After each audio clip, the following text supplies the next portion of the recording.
Peace, love, knowledge, and freedom, and welcome to another episode of So Frail Conversations.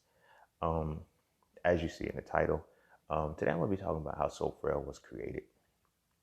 Okay, I was just recently, reviewing some episodes and just going back, and it kind of hit me like I never really, as much as I talk about it, I never really told, kind of what the journey was like and how I got to be able to create something like this or to create this as a whole. Of course, I'm not taking credit as if I did it 100% by myself. I've had a lot of mentors, I've had a lot of guidance, but I was able to connect all of the different pieces from so many different sources that kind of was like, oh, this is what masculinity is. You feel what I mean? And of course, as you know, So Frail was really just a play on words because of what was popular at the time. Everybody kept saying, masculinity was so toxic, masculinity was so frail, masculinity was so fragile. And I kept hearing those things interchangeably. And, So Frail kind of stuck because, I don't know, it just felt good to see that, in the title. So it's kind of a controversy type thing, We kind of kept going back and forth with masculinity being fragile and frail and not being there. So I was like, nah, it's here. Well, but we have to tap into it because it's deeper. So that's what ultimately led to write the book. But the journey was different because, you know what I'm saying? I was in an open field, blind, just walking. I didn't know shit, bro. I didn't know none of what I knew, what I know now. It was a collective journey. And more so, I was really wanting to bring this up because I was having a conversation with somebody. And they had never met me before. And, they were like, we were talking about, somehow we came up on the topic of masculinity. And it was like, your father must be a great man. He instilled a lot in you. And I was like, I wasn't raised with a father. And they were like, what? How? I said, I just wasn't. And at that moment, I realized that, like I said, I never really told people how I came to this realization, and then it's like, because it could be perceived that it's like, it's always been here or whatever the case. And that may be true. It may have always been here, just locked away dormant, and just experience of life unlocked it for me. I don't know, but I know that it didn't happen overnight. I wasn't born this way. And I had to get through some shit in order to understand masculinity as I do. So with that being said, I'm going to tell the story of how So Frail was created. All right. So, before I do, as always, be sure to check me out at iamjustsing.com, where you can get to my merch, you can get to my courses, my booking sessions for chatting with Sing, whatever it is that is me, you can find there, even the Just Sing podcast. Be sure to get my books. So Frail, a reality to Black male masculinity. So Frail, to toxic femininity, and Hitting the Raw, living a raw plant-based lifestyle for life. If you are trying to transition into the plant-based lifestyle. As always, much love and appreciation for everybody who continues to support the podcast, continues to donate. You are loved, you are appreciated, you are highly valued. And anybody who wants to donate, you can Cash App, PayPal, all of those are in the description of your podcast. And you can also sponsor the podcast by going to the landing site for my podcast at Anchor and sign up for, sponsorship.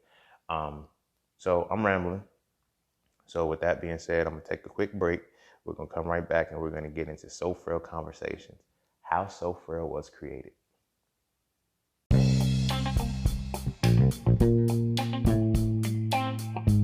Oh yeah, and don't forget to visit iamjustsing.com. There you can get all things Just Sing.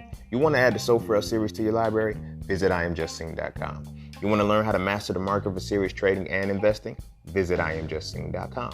You want to get your hands on some exclusive merch like tees, hoodies, coffee mugs, hats, bags? Visit iamjustsing.com. Are you thinking about transitioning into the plant-based lifestyle? Visit iamjustsing.com. You ever want to just chat with Sing about anything from simple advice to mentorship? Visit IamJustSeen.com.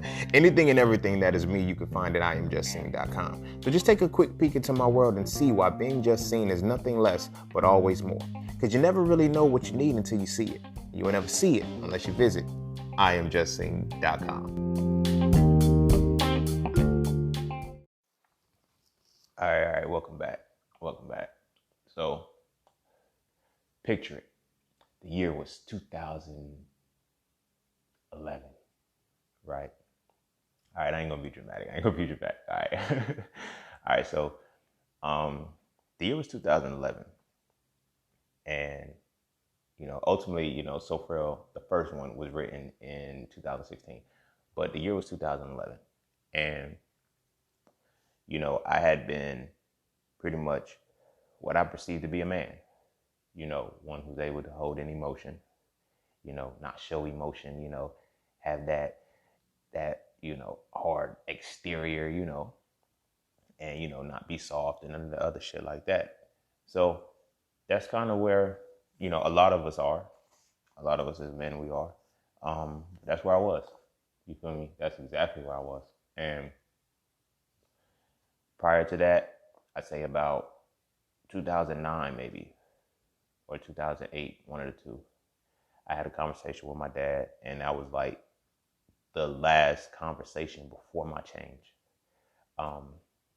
But, when I was 11 years old, I met him for the first time. You feel me? And he pretty much lied to me, played me. Like, that was, I know that 11 years old, that was the last time I cried. After I talked to him, because he made a promise to me, I met him for the first time. He's like, yeah, I'm going to come back Christmas. We're going to be a family again. We're going to start over, blah, blah, blah. I'm going to be here. I'm going to be in your life and everything. Like, don't promise no shit like that, like, especially around that time. You feel me? And, like, talking to my mom, I realized that I had held on to a trauma that I forgot about, because that wasn't the first time that he promised me he was coming. She was like, he did it before when I was like 3 or 4. And he told me he was going to come in a black car. Fucked me up, because like, she was like, for the whole summer, he kind of, for the whole summer, I was looking for black cars. Every time I seen a black car, I was like, yo, mom, stop. That's my dad, stop. So I did this shit for like a whole summer. She was like, then one day I just stopped. She thought I was going to need therapy and counseling and shit. So I don't know what I did with it, because I really can't recall it. But I don't know what I did with it, But I know when I met him for the first time at 11, it was like, he made that promise to me and he never fulfilled. And I remember uttering the words, I hated him. And then I cried for the last time at 11 years old. So from that moment forward, it's like I said, fast forward to when I'm 18, I had this conversation with him. And, it's like, as we're talking, he's like, yeah, you got my number now, so you can call me. I'm like, fuck no. I'm like, you can call me. I'm the child. He was like, yo, why it gotta be like that? I said, you made it this way. You left me, not like, I didn't walk out on you. You left me. So I noticed that I internalized that. I held it in. Like, that shit hurt. That last conversation hurt, because it pissed me off, and it took me to a point of pure rage, because as a grown man, you made this my fault. You made as a grown man, you made not being in your son's life your son's fault. You made it this way. How? You feel me? So that took me to a whole nother level.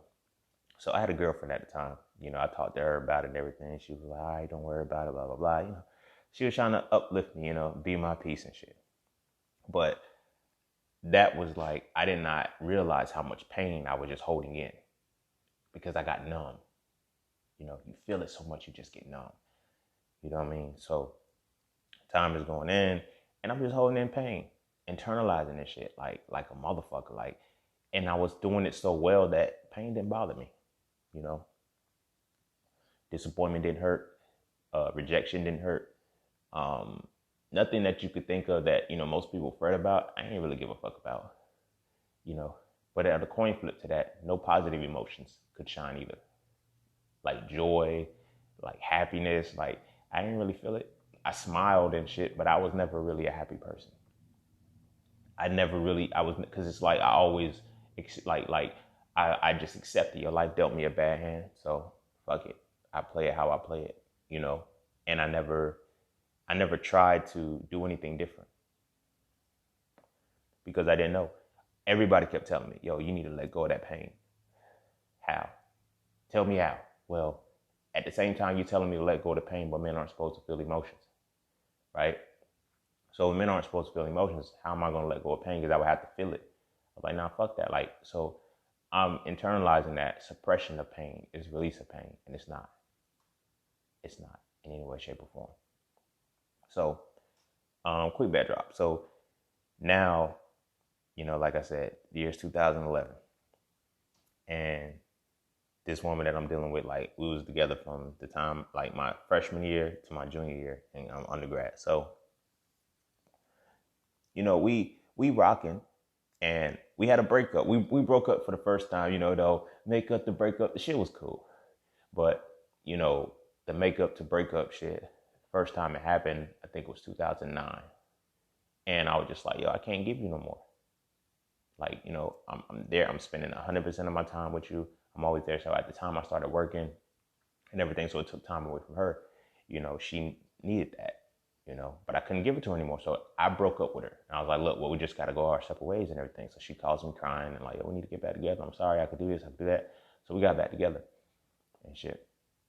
But I shouldn't have gotten back with her. But ultimately, So Frail would not be created without this moment. So I got back with her. Then we get together until, like I said, 2011 was when the moment happened. But up until that point, it was like we were good and everything. So, she was religious. And when I say this, I don't want people to feel like she's the reason why I walked away from religion. I even let her know that. I even told her, I said, nah, me walking away from religion had nothing to do with you, had nothing to do with what happened with us. And I like to think that I was a good man, not only from the cliche shit. Well, I didn't cheat, didn't look at other women, didn't do any of that other shit, but I was literally her support in so many different ways. I was, pretty much her high, her low. I brought her out of a very dark place, helped her transform a lot. So much so that, her mother even told her that. It was like, yo, you were a totally different person with him. I don't know why you messed it up, blah, blah, blah. So like I said, this is why I mentioned the religious point, because she decides, and this is probably about the beginning of 2011, she decides, okay, I want to be celibate because I feel like I'm sinning. Cool, you got it. You're not going to be tempted to know I'm with you. So, that was the first time I practiced celibacy too. So I was like, nah, I'm cool. I'm rocking with you. If, you don't want to do it, I'm not going to push you. I'm not going to go with that. She was like, all right, cool. So we're rocking and we're celibate or whatnot. And it gets to a point where I started to notice that the distance was happening. And, we broke the celibacy one time. I find this out in hindsight because she told one of her friends, she was like, I had to fuck him because if I didn't, I was going to fuck somebody else. So I was like, I was good on resisting the temptations and shit like that. And, in all modesty, I had this shit thrown at me all the time. And I was like, deflecting it. How Martin was saying it, I was like, bow, bow, bow, bow, bow, bow, bow. I was blocking it all. Never crossed the line, never. And, I'd say it jokingly, but if I would have cheated, it would have been a step up. Like, if you gonna cheat, don't fuck down, fuck up. You feel me? That's how Eddie Griffin put it. But that kind of got the ball rolling. You know what I'm saying? So, we went back into it again. And this is summertime, summertime of 2011. So I go home, semester's over. I had a summer session I was going to so I can, make sure I graduated on time. Because I was only going to put 4 years in. I was not about to be no super senior. I was like, yo, I'm in and out. 4 years, one and done. So, it's like that summer session, before the summer session starts, it's like a 2-week session. I'm home, I'm chilling.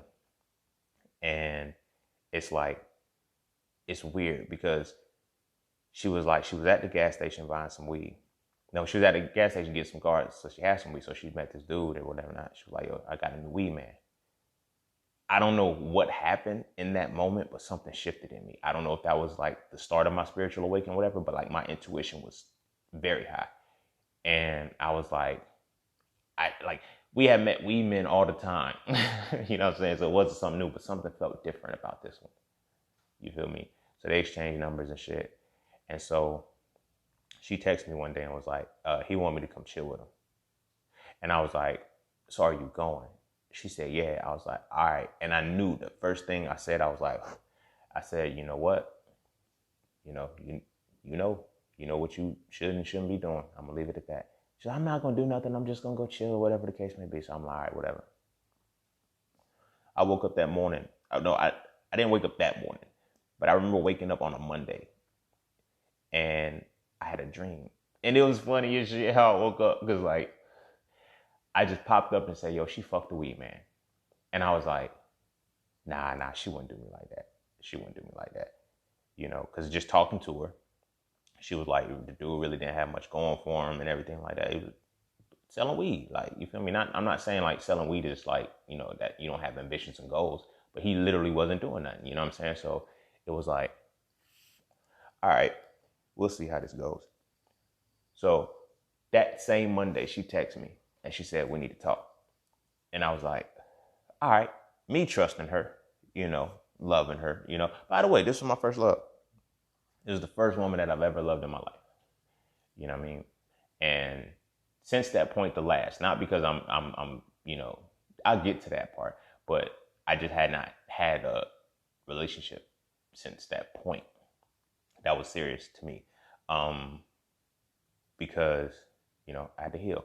But anyway, so she's like, we need to talk. So I'm like, all right, man. She was like, you want to, because like I said, I was going up for summer session. She lived in the same city. Like she moved into an apartment in the city where we went to school. So she lived there. So I was like, she's like, do you want me to tell you now or when you come up here? I'm not thinking it's anything serious. So I'm like, I'll wait till I come up there. You know what I mean? I said, I'll wait till I come up there because it's like, I ain't got but like a couple days left anyway, so I can start a summer session. So she was like, all right. I said, nah. Something in me kicked in. Like I said, I don't know if this was spiritual awakening or this was when I was tapping into my higher self or whatever the case may be. But I said, no, find out now. Let her tell you now. I was like, all right. So I was like, fuck it, go ahead and tell me now. And so she was like, I'd rather call you. I said, all right, cool. So I'm in, you know, in my mom's crib. I'm burning, because like we live in the South. So I'm burning like trees and limbs and shit, cleaning up her yard, doing basic, you know, son shit. You know, man shit that I'm thinking, you know, men do, you know, you got to do certain shit like that. So she calls me and it's a long pause. It's an awkward pause. I was like, what's up? And then now I'm starting to get frustrated. And then she starts crying. So I'm like, the fuck are you crying for? I'm thinking maybe somebody passed or whatever the case may be, whatever. She says, Racine, I cheated on you. I was like, man, don't fucking play with me. And then she started crying harder. And then I was like, for real? Like, yo, you really did me like that. Damn, that's some fucked up shit, bro. Like, you really did me like that. I said, I did nothing wrong to you. And the thing about it, like, I snapped. I snapped. Like, I snapped. Only thing that I consciously remember telling her was that I hope you get AIDS and die.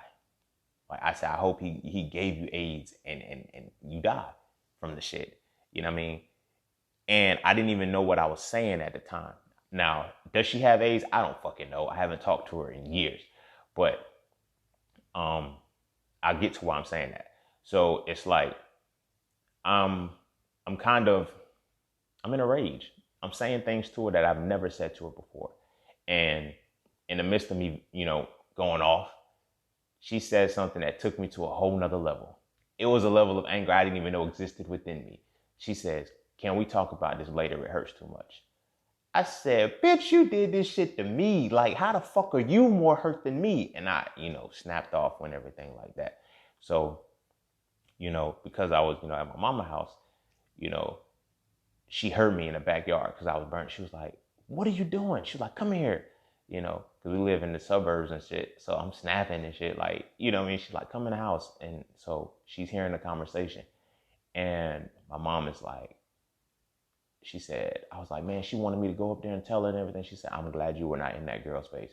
I said, Mom, I wouldn't have done nothing to her. She said, Ray, I don't think you understand what a crime of passion really is. And she said, I have never in my life seen you that angry.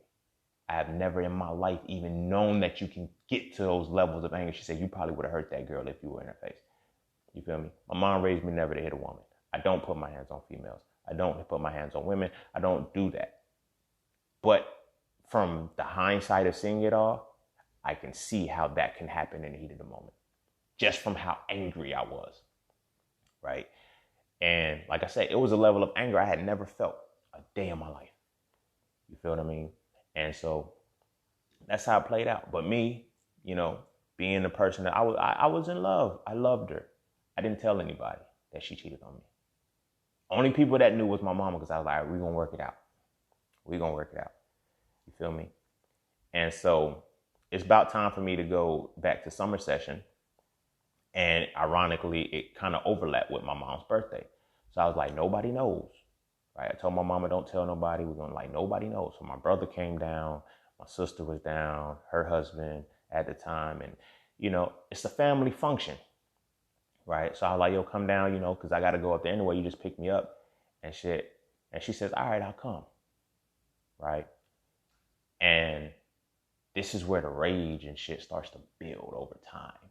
And like I said, it takes me to a place that I don't ever want to go again. I know I'm not going to go again. And, evolve again to my masculine essence is going to keep me from going there. So she comes down and we meet up at a mutual place so I can drive her back, so I can, guide her back to my crib. And when I pull up with her, she has a hickey on her neck. Now, mind you, it's the summertime. So she comes with a tank top. Didn't even try to cover it. I said, oh, shit. So now, if you read So Frail, you'll understand why I say respect is to men what love is to women. Right? The disrespect that she put me through was different. But we're going to get to that. So, you feel what I'm saying? I'm like, yo, you got a hickey on your neck. And she was like, do you want me to put some makeup on? I was like, motherfucker, you left your crib. Now, it's like she lived about, the school was 2 hours away. So she lived in that city. So I'm like, yo, you got dressed, took your shower. And the hickey wasn't fresh. It had already turned purple. So it had been there. I'm like, you knew you had this shit and you still decided to come. You knew you were I'm trying to keep it under wraps because I'm like, I don't want anybody to know. So now it's like, if we pull up and they see the hickey, they're like, you didn't just give her that, bro. You've been here. We know you ain't go see her. You feel me? So I'm like, all right, fuck it. So we come back to, I'm like, fuck it, you here now. Let's just go to the crib. And I'm riding. And again, I'm trying hard not to cry. I said, I will not cry. Men don't cry. We this, that, and this shit, it broke me, bro. It was breaking me slowly. This was like a slow killing toxin, bro. So, you feel me? We ride back, we pull up to the crib and shit. And then, mind you, my brother had just had twins. He had just had twins. So, they were there, centered. So luckily there was so much going on that people didn't focus on the fact that she had a hickey on her neck. My sister did. But my sister didn't say shit because she didn't know if I seen it. And my sister was like, she was like, yeah, I seen that shit. She said, I was going to smack the fuck out of her. But I was like, I didn't know at the time if you had, gone up there at one point in time, whatever. So I kept my mouth shut because you was all happy. You was cool. You was this. She said, but now I know that it wasn't real the whole time. So she comes to my crib and whatnot. We chilling and everything. And she's like, you know what? So I was like, look, bro. She was like, you know what? I'm getting tired. I was like, you're not getting tired. You don't want nobody to see that hickey on your neck. I said, just go back in the room and go to sleep. I'm just going to tell everybody that, you got tired and shit. So she goes back into the room until it's time for us to leave. Because like I said, summer session is starting. So I'm going back up there to her house or whatnot, right? And we get up there and shit. And she's still fucking with him. She's still fucking with the dude. And again, I didn't really know it like that. You feel what I'm saying? I didn't really know it like that. They were on some other shit. He was buying her shit. He bought her a pair of shoes and shit. And I was like, and she was wearing them. I'm like, yo, you accepted this. I'm like, all right. So I'm really trying to conceptualize this and wrap this around my mind because this had never happened before. I didn't even know who to talk to. I didn't even know what to talk about. But I'm still holding it in. Nobody knows and shit. So we get up there and, I'm like, yo, you got some weed? She was like, nah, but he got some weed or whatever the case may be. And she's telling me she don't really want to be with him. And so I'm like, all right, whatever, yo. I believe you, despite the fact that you cheated on me, I believe you. So I believe that, you don't really want to be with him. And then I'm over there and he calls her phone. And she talks to this dude while I'm there for like an hour and a half. I'm like, damn. So she ended up getting some weed from him and everything. So I ended up, I was drinking at this time. So I ended up getting, saying, yo, run me to the ABC store. I got a bottle of Green Dragon gin and juice. That was one of my drinks of choice at that time. Right. I was 21 and shit. So yeah, so I'm drinking. So I got the whole bottle. And so we get back, she gets the weed and everything, drops it off. She says, I'm about to go back to his house. I'm stuck because I ain't have a car. You know what I'm saying? So she dropped, I'm stuck. I gotta wait. I said, I'm in your crib waiting. Like, you're going to go fuck with another nigga right now. And I'm just waiting on you to come back. I said, damn. So, I smoked like 4 blunts and I drank that whole bottle and I still hurt. It still hurt me. I was still in pain. I wanted to cry so bad the tears just wouldn't come out. I am not going to cry over this shit. I am too strong for this. I am not going to cry over this shit. I'm going to be strong. I'm a motherfucking man and men don't cry. I said, we'll get through this shit. This is, you feel me? This is just the way, life is supposed to be. You know what I mean? As a man, y'all going to be in relationships. Y'all going to do like all that shit. So it's like, I'm like, damn, what the fuck is happening to me? So the session starts, you feel me? I drop her off at work because I'm like, yo, I need to just move all my shit. I had all my shit packed up. So she's like, all right, cool. Just take my car and whatever the case may be. So I take her car, drop her off. And then I take all my stuff to the summer session. I get to her apartment, clean up real good. Like I've been raised like that. Like never leave a place, whatever the case may be. So I cleaned her room, living room, kitchen, all that shit. It was like a 1-bedroom apartment. So I cleaned all of that shit up, got back to, getting her to work, had her drop me off. And I was like, all right, that's it. So I, go to summer session. I start summer session and shit. And she's texting me, I want to come see you, whatever the case may be. My dumb ass. And yeah, I don't usually refer to myself as this, but this was the case I was in. So my dumb ass like, okay, come on. And she comes over and shit. And it's like, how those moments where I seen them in movies. I ain't never really experienced the shit to this point right here. So it's like you in the movies and shit, and you see how, they had that one final conversation for closure, whatever the case may be. But it wasn't for closure. She wanted to come see me. I wanted her to come see me. In my mind, we still together. In my mind, you're going to leave this dude alone. You're going to realize I'm the better choice, whatever the case may be, And she comes over. And this was when I realized she was gone. Because when I kissed her, she was kissing me like she was kissing him. She was not kissing me how she kissed me for the prior 2 years we were together. And I was like, the fuck are you, like, this is different. And she left. And then when she left, so my homegirl is one of my right hands. She's one of my best friends to this day. She knew. I told her because like we both forensic biologist majors. Like we went through the trenches together. Like we almost got kicked out of college together on some shit because we was in a party. That's a whole different story. I'm not gonna get into that one. I'm talking about how So Frail came about. So, she knew, and it's like, she had pretty much, seen it. Like once she left, she immediately texted me and said, I'm about to come over there. I was like, all right. So when she came over to the apartment I was in, because we were both in summer session. So when she came over, she was like, Ray, you good? I was like, nah, man. Nah. And then like I said, it was a lot of it was more insult to injury. Cause like I was down and she kept kicking me. She kept kicking me. Not my friend, but you know, my girlfriend at the time, she kept kicking me. And she stopped giving a fuck about what she was doing to me. You feel what I mean? And so, we had one of my other homegirls. She texted me and she said, "Ray, why is somebody in her car?" I was like, "What you talking about?" So one of our other friends worked at Taco Bell at the time. And so they go to Taco Bell. She's on the passenger side of her car. He's driving it. And they're like, I just seen such and such in a car with another dude. It ain't right. The fuck is going on? And at that point, everybody was like, yo, what's that? I was like, all right. So then I broke and told them. They was like, are you serious? I said, I'm not playing. The fuck? And so it finally came out. And so they was like, I was like, look, y'all don't stop fucking with her because, you know, we still a mutual. They was like, no, that's some foul shit. Like, they were like, you did nothing. Like, you don't do shit. Like, you know what I'm saying? I didn't do anything wrong. You feel what I mean? So I'm in a session and shit. Like, she's still leading me on, still playing with me and shit.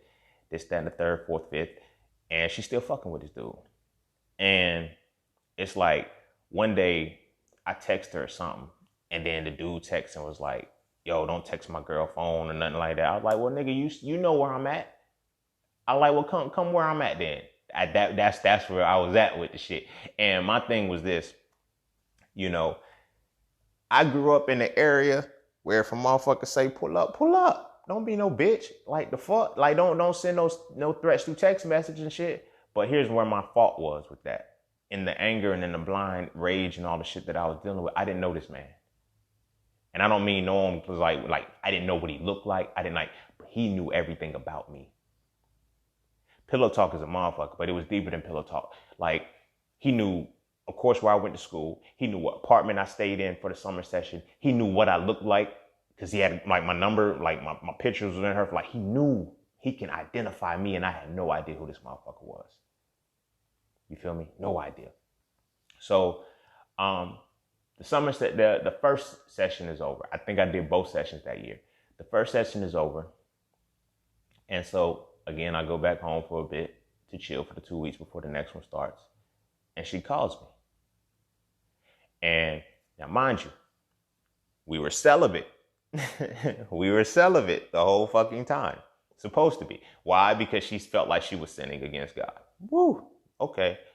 You don't even give a fuck about your creator because you cheated or whatever the case may be. But when I got to her apartment, it's like, I was trying to plug. I was trying to fuck because I ain't, you know what I'm saying? But she was like, no. She kept telling me no. I'm glad she did. She kept telling me no and I didn't hit. So she texts me one day and she says, I'm pregnant. And I'm like, it ain't mine. The fuck? And I was like, yo, I dodged a bullet. Because had I have been fucking her and then she told me that shit would have torn me to pieces. And I'm going to tell you why. You're going to find out why it would have torn me to pieces. So, I mean, it's obvious why it tore me to pieces and shit. So she gets pregnant. She's pregnant by this guy.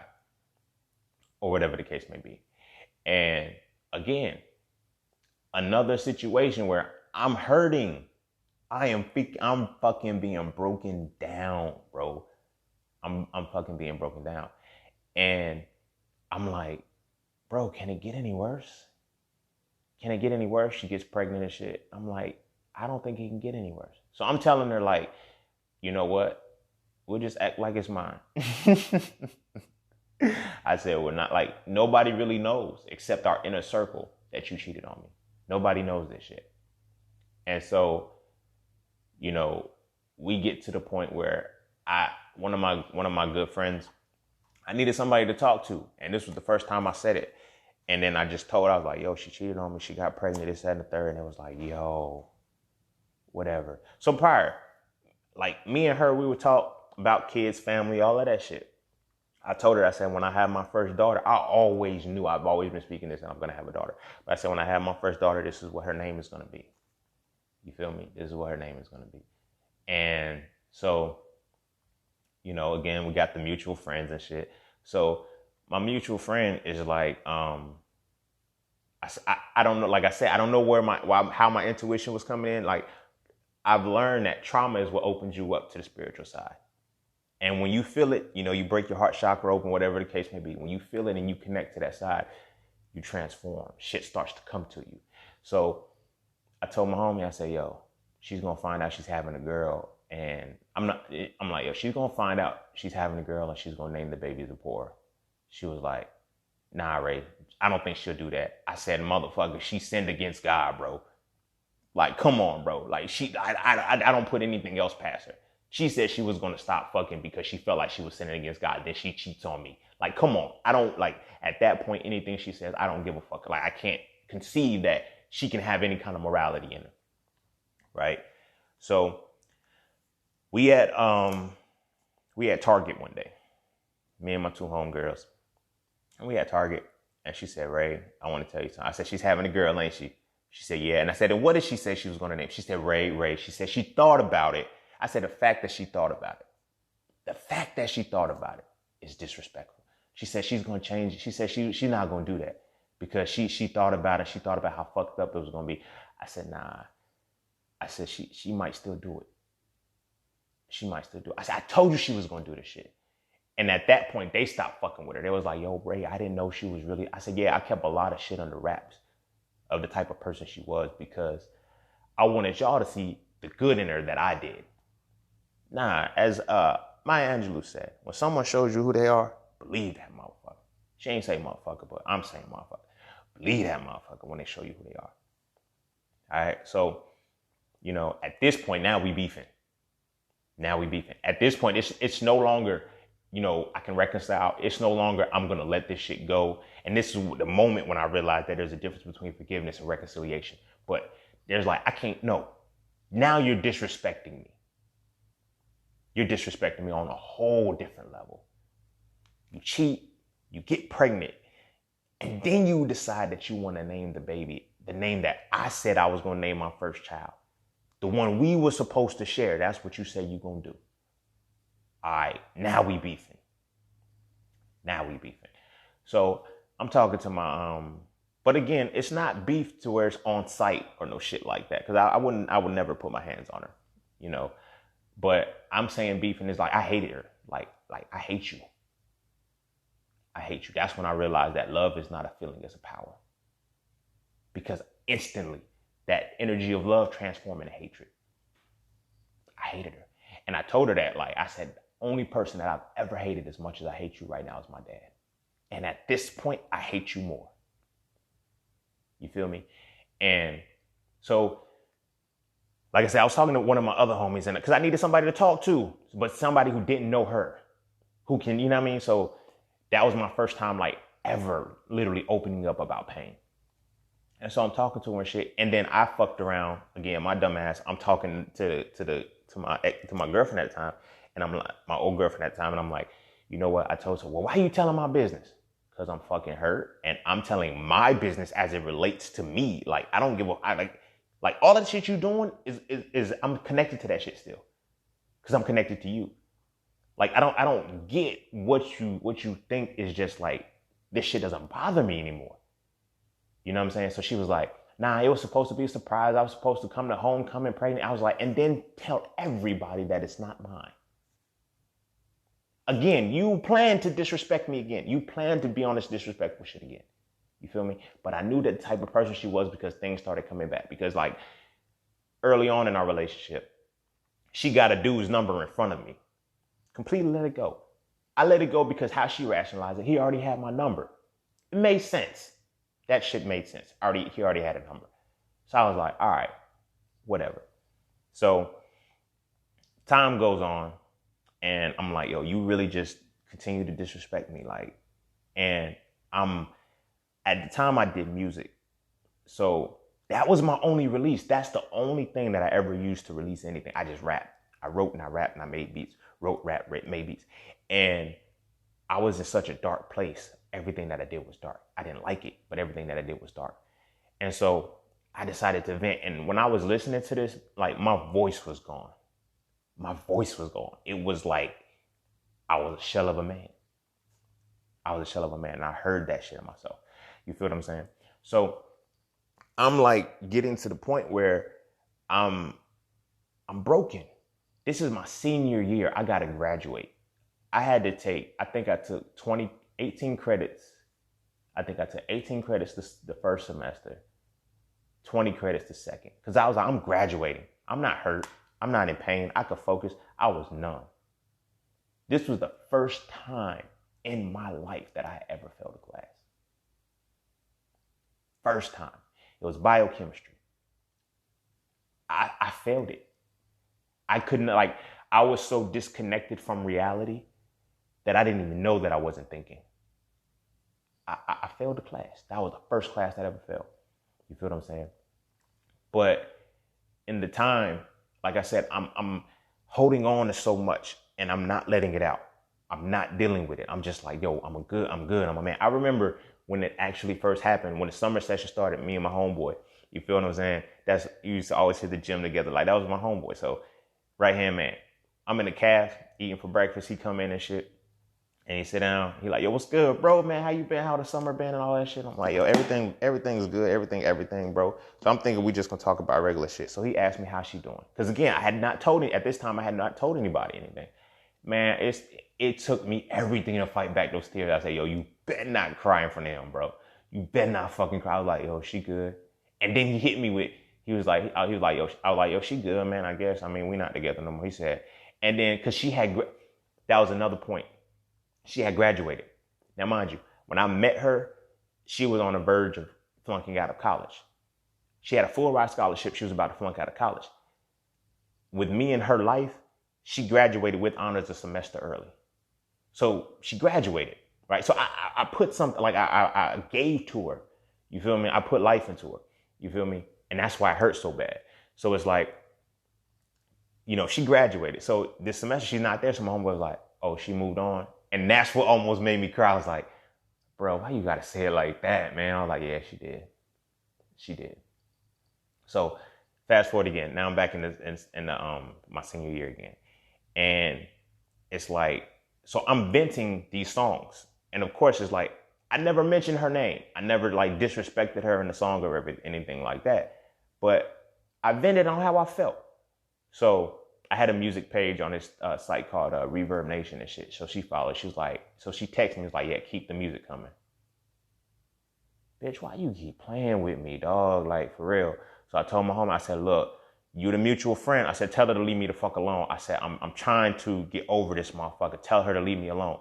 And so she's like, yeah, and at the end of the day, I still got you writing songs. I was like, so now I know that you did this on purpose. Like, you did this to hurt me. Like, you did this to freaking break me down. I don't know why, but you did this to fucking hurt me. Okay. So I'm like trying to really like let this shit go, but I'm holding it in.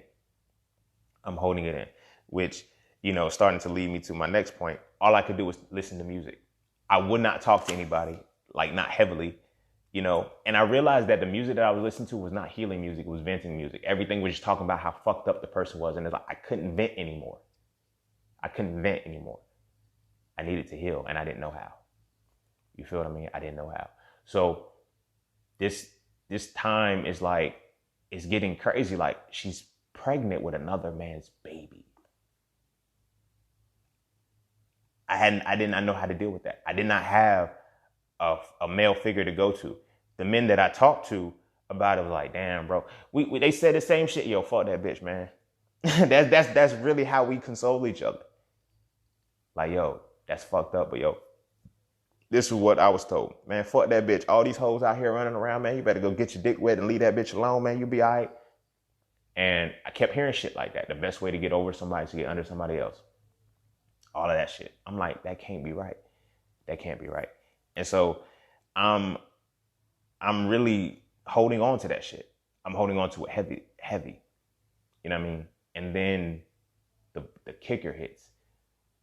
Because then she, you know, like I said, we're going at it. Like, when I say we beefing, she's, you know, throwing shots. Like, you know, she's throwing shots on social media. Like, you know, she'll tweet, oh, you cheat on one person and everybody act like you're the bad guy. Yeah, you are. Like, the fuck, whatever the case may be. So she's still fucking with me. I'm like, yo, please. And at this point, This is when I realized that the ancestors, the guides, the universe, whatever it is that you decide to call it, there's a protection over me. And there's like, this is when I realized that when you fuck with me and I did you no harm, that there's something that's going to intercede for me. And I advise you to leave me alone or the shit gets ugly. So like I said, she kept fucking with me. And this is when I realized how connected I was to the other side. Because once that trauma broke my heart chakra, I don't know what happened, but something opened. And I didn't get aware of it until years later, but something opened. So from that point, I remember I did one more song. And this time I intentionally spoke towards her. I wasn't just venting. I was speaking to her in this song because I knew she was going to hear it. So in the lyrics, I said, don't worry about me. Focus on what's in your stomach. And I left it at that. And from there, it's like about 2 weeks later, she texts me. No, she texts my homegirl. And it's like, tell him I'm sorry for all that I did to him. Tell him I apologize. I didn't mean to hurt him. I didn't mean to do this. I was like, fuck that bitch. I said, I don't want her fucking apology or she can kiss my motherfucking ass. I'm mad. I'm heated. I'm still speaking from that place of anger. I'm still speaking from that place of rage. I'm like, I don't fuck your apology. I don't want that shit now. You should have left me the fuck alone. You feel me? So I'm like, what the fuck she apologizing for now? She was like, she just went into labor. Mind you, I think at the time she had to be only like 4 or 5 months pregnant. So I'm like, the fuck I care for? Tell her to call her motherfucking baby daddy. Like, what the fuck? She want me to be there or something? She said, no, Ray. She said it might be a miscarriage. Or a miscarriage or breech birth or something, still, whatever the case may be, the baby died. And that took me out of the anger. Not because I cared about her. Like even afterwards, like I even texted her after that. I said, yo, I am sorry for your loss. I said, I don't give a fuck. I said, and this is the asshole in me, because it was like, I said, I still don't fuck with you. Know that. And like I told her, I said, I still don't fuck with you. But your child had nothing to do with me and your problem. But in that same moment, I said, damn, she's now feeling everything that I felt. What she made me feel, she now feels with it. And what makes it worse is like, again, another thing that I spoke, I said, you gonna remember me forever. Like after I spoke the shit about, she's gonna, I said, don't worry about me, focus on what's in the stomach. I told her, I said, you're gonna fucking have to remember me forever. Remember that. I said, because I was good to you. I did nothing wrong to you, whatever. She's like, whatever, la, la, la, la, la, la. All right, cool. She loses the baby on Thanksgiving, a time when you're around family. I said, damn. And I was like, and at that point, I'm like, okay, universe, y'all can stop now. I never wanted the retribution for it. I never wanted to feel that way. But like I said, she kept fucking with me.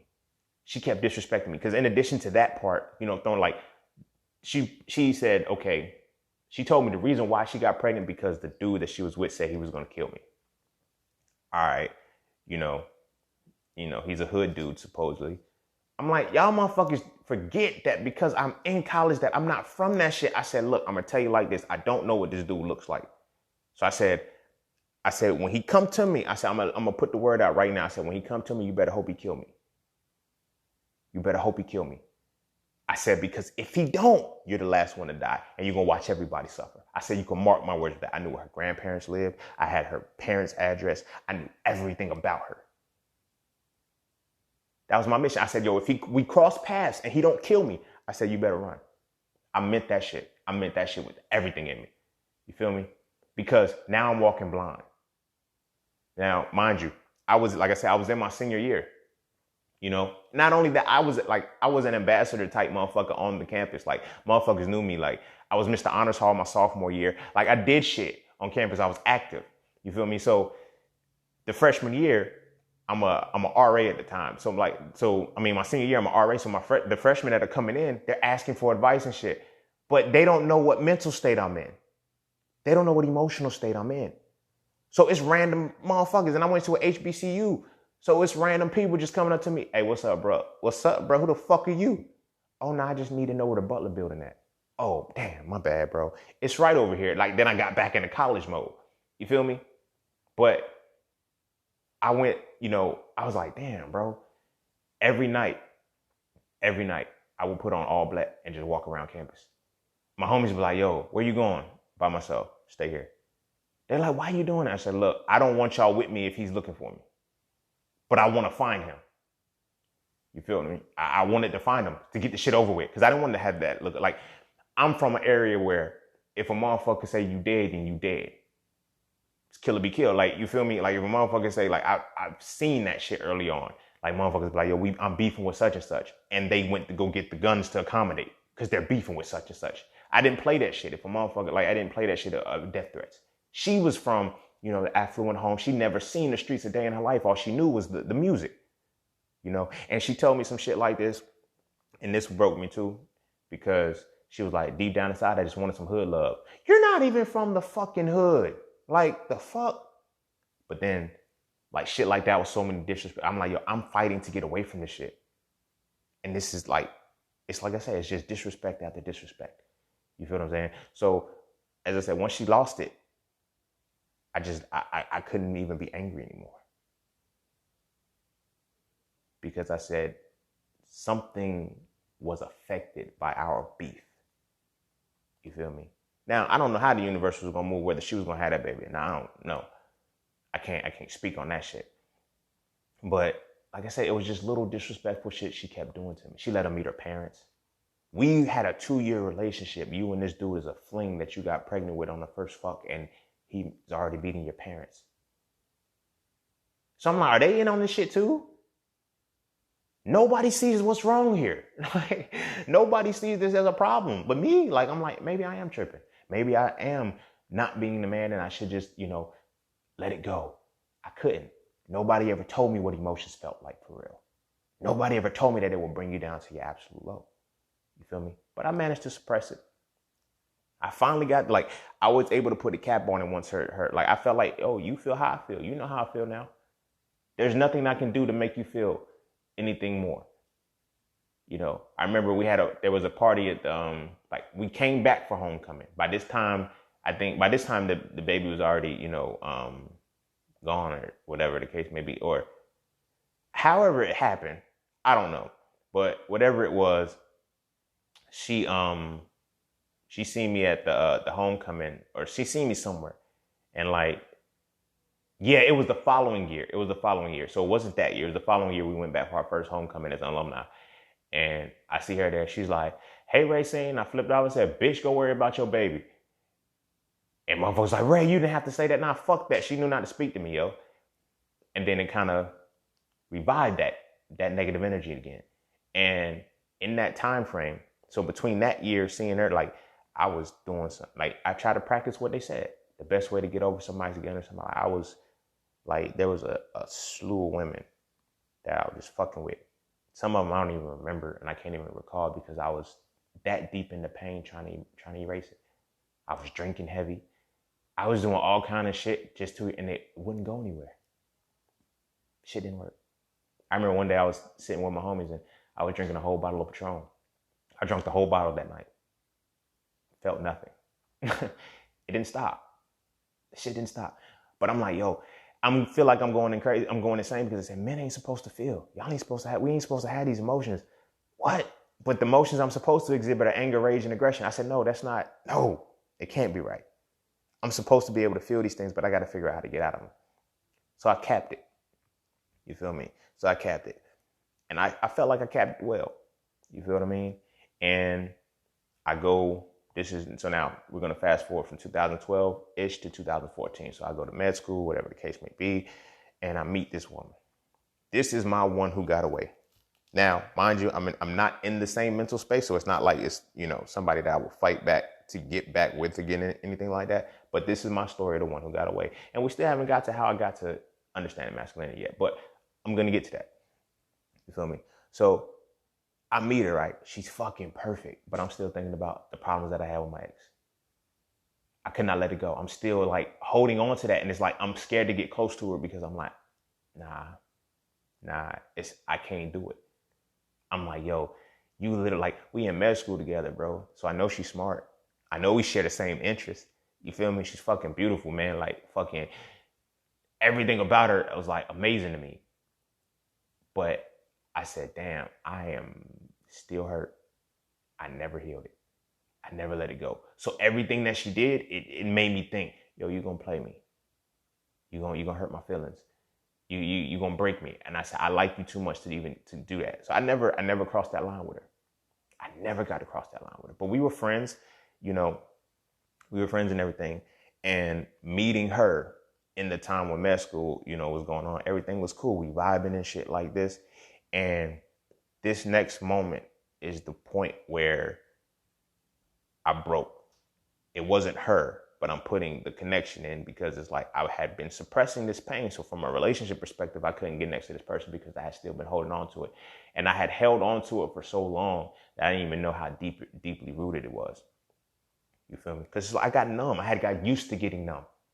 I had suppressed the pain that my father put on me. I suppressed the pain like I got used to getting numb. You can't get but so numb, for you have to feel.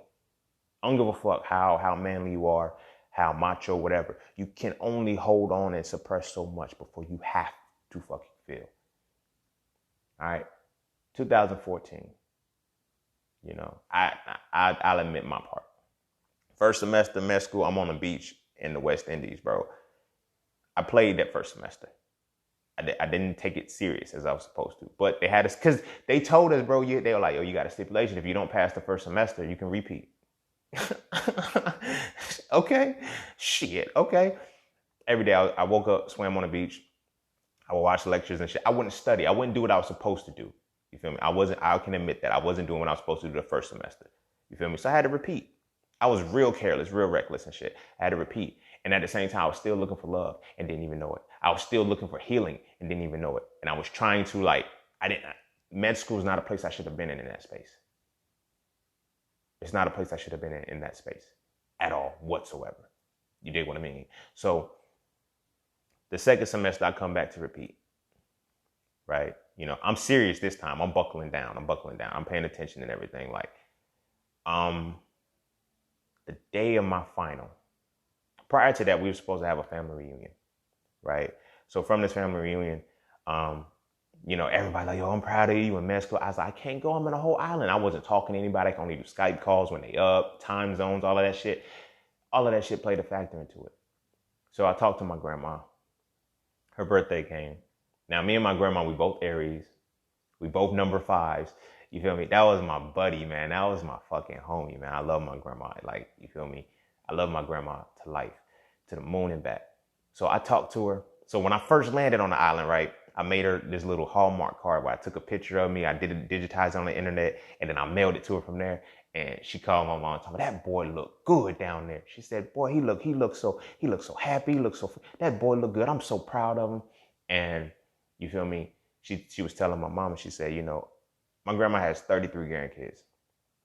And she was like, you know, well, at the time she did. Now she got like 39, 40, some shit. I don't know. But anyway, she tells, you know, my mom, she said, of all my grandkids, he's the only one that speaks on a regular basis. Now, me and my grandma was so tight, and I loved her so much that anything she said was never wrong.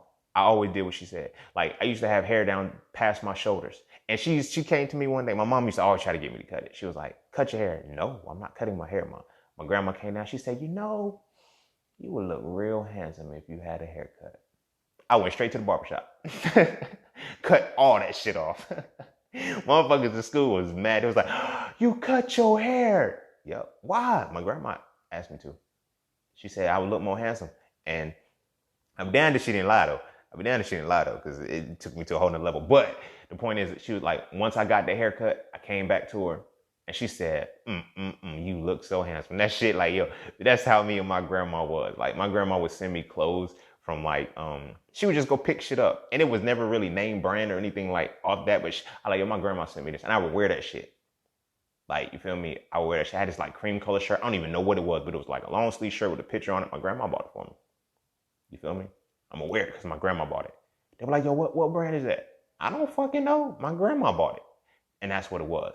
So I'm talking to her, and while I'm in med school, I'm like, yeah, grandma, I'm gonna try to make it to the family reunion in August, whatever the case may be. I'm gonna fly out from here, that weekend or whatever the case may be. I was trying to do too much, but it was crazy. So we were talking, and me and my grandma had an uncanny connection that I don't think anybody really knew about. But at the very last family reunion, they were like, I didn't go, but at this family reunion, my grandma called me, and I said, yeah, grandma, I'm gonna, talk to you. I said, when the semester's over, I'm gonna come see you and all of this. And I was like, she was like, I see you in August, baby. And I was like, I see you in August, grandma. And it never really hit me any kind of way. It never really put anything on me. So, sometimes you think people are invincible. You feel me? So, like I said, my second semester, I'm doing right this time. Right? I'm getting ready for my last final. You feel me? I'm literally studying hours before the final. And I get on Facebook, and my uncle says, pray for my family. We're going through hard times. What the fuck you talking about? So I call home. Nobody answers. Now I'm getting frustrated. Like, the fuck is going on? I finally get in touch with my sister. She said, she trying to, hey, what's up, Ray? What you doing? And I was like, don't play with me. What's going on? What you talking about? What's going on? I said, why keep my family in your prayers? What happened? And like when my sister said, damn, she was like, damn. We wanted to tell you after your test. I said, tell me what? She was like, grandma's dead. Grandma died. I said, what? Okay. I'm at peace at first. My grandma lived the whole life. She was like 80 something. So I'm at peace at first. I was like, okay, what happened? I'm thinking, okay, they found her in the apartment. No. My grandma had got killed. She was murdered. A lady was driving up the wrong, like in New York, you have one ways. And everywhere you have a fucking one way. You don't drive up the fucking one. You don't go against the one way street. She drives up a one way street, and she pins my grandmother between a brick wall and another car. Crushed every bone in my grandma's body. I'm like, damn. Is this what? And I was like, is this what you meant when you said you'll see me August? And that part, it really tore me to pieces, because it's like I didn't get to see her the last time I could have seen her. The only thing that brought me any kind of peace with that was that my grandma knew how I felt. When I went to the funeral, my uncles and everybody was like, yo, every time we go over there, mama making us read one of your cards and this, that, and the third. I said, well, yes, I gave her roses. That's the only thing that brought me peace. But that was my buddy, man. That was my buddy. Since 11 years, like after 11, that was the first time I cried since that point. You feel what I mean? And I had reached a point where I could no longer hold on to any of my emotions. I could no longer hold it in. And I felt anger. I felt rage because somebody had killed my grandmother. She didn't pass. She didn't transition on. They murdered her. Like you feel me? And that shit took me to a whole nother point. So 2014 has happened. If the heartbreak made me numb, if the heartbreak made me numb, losing my grandmother made me empty.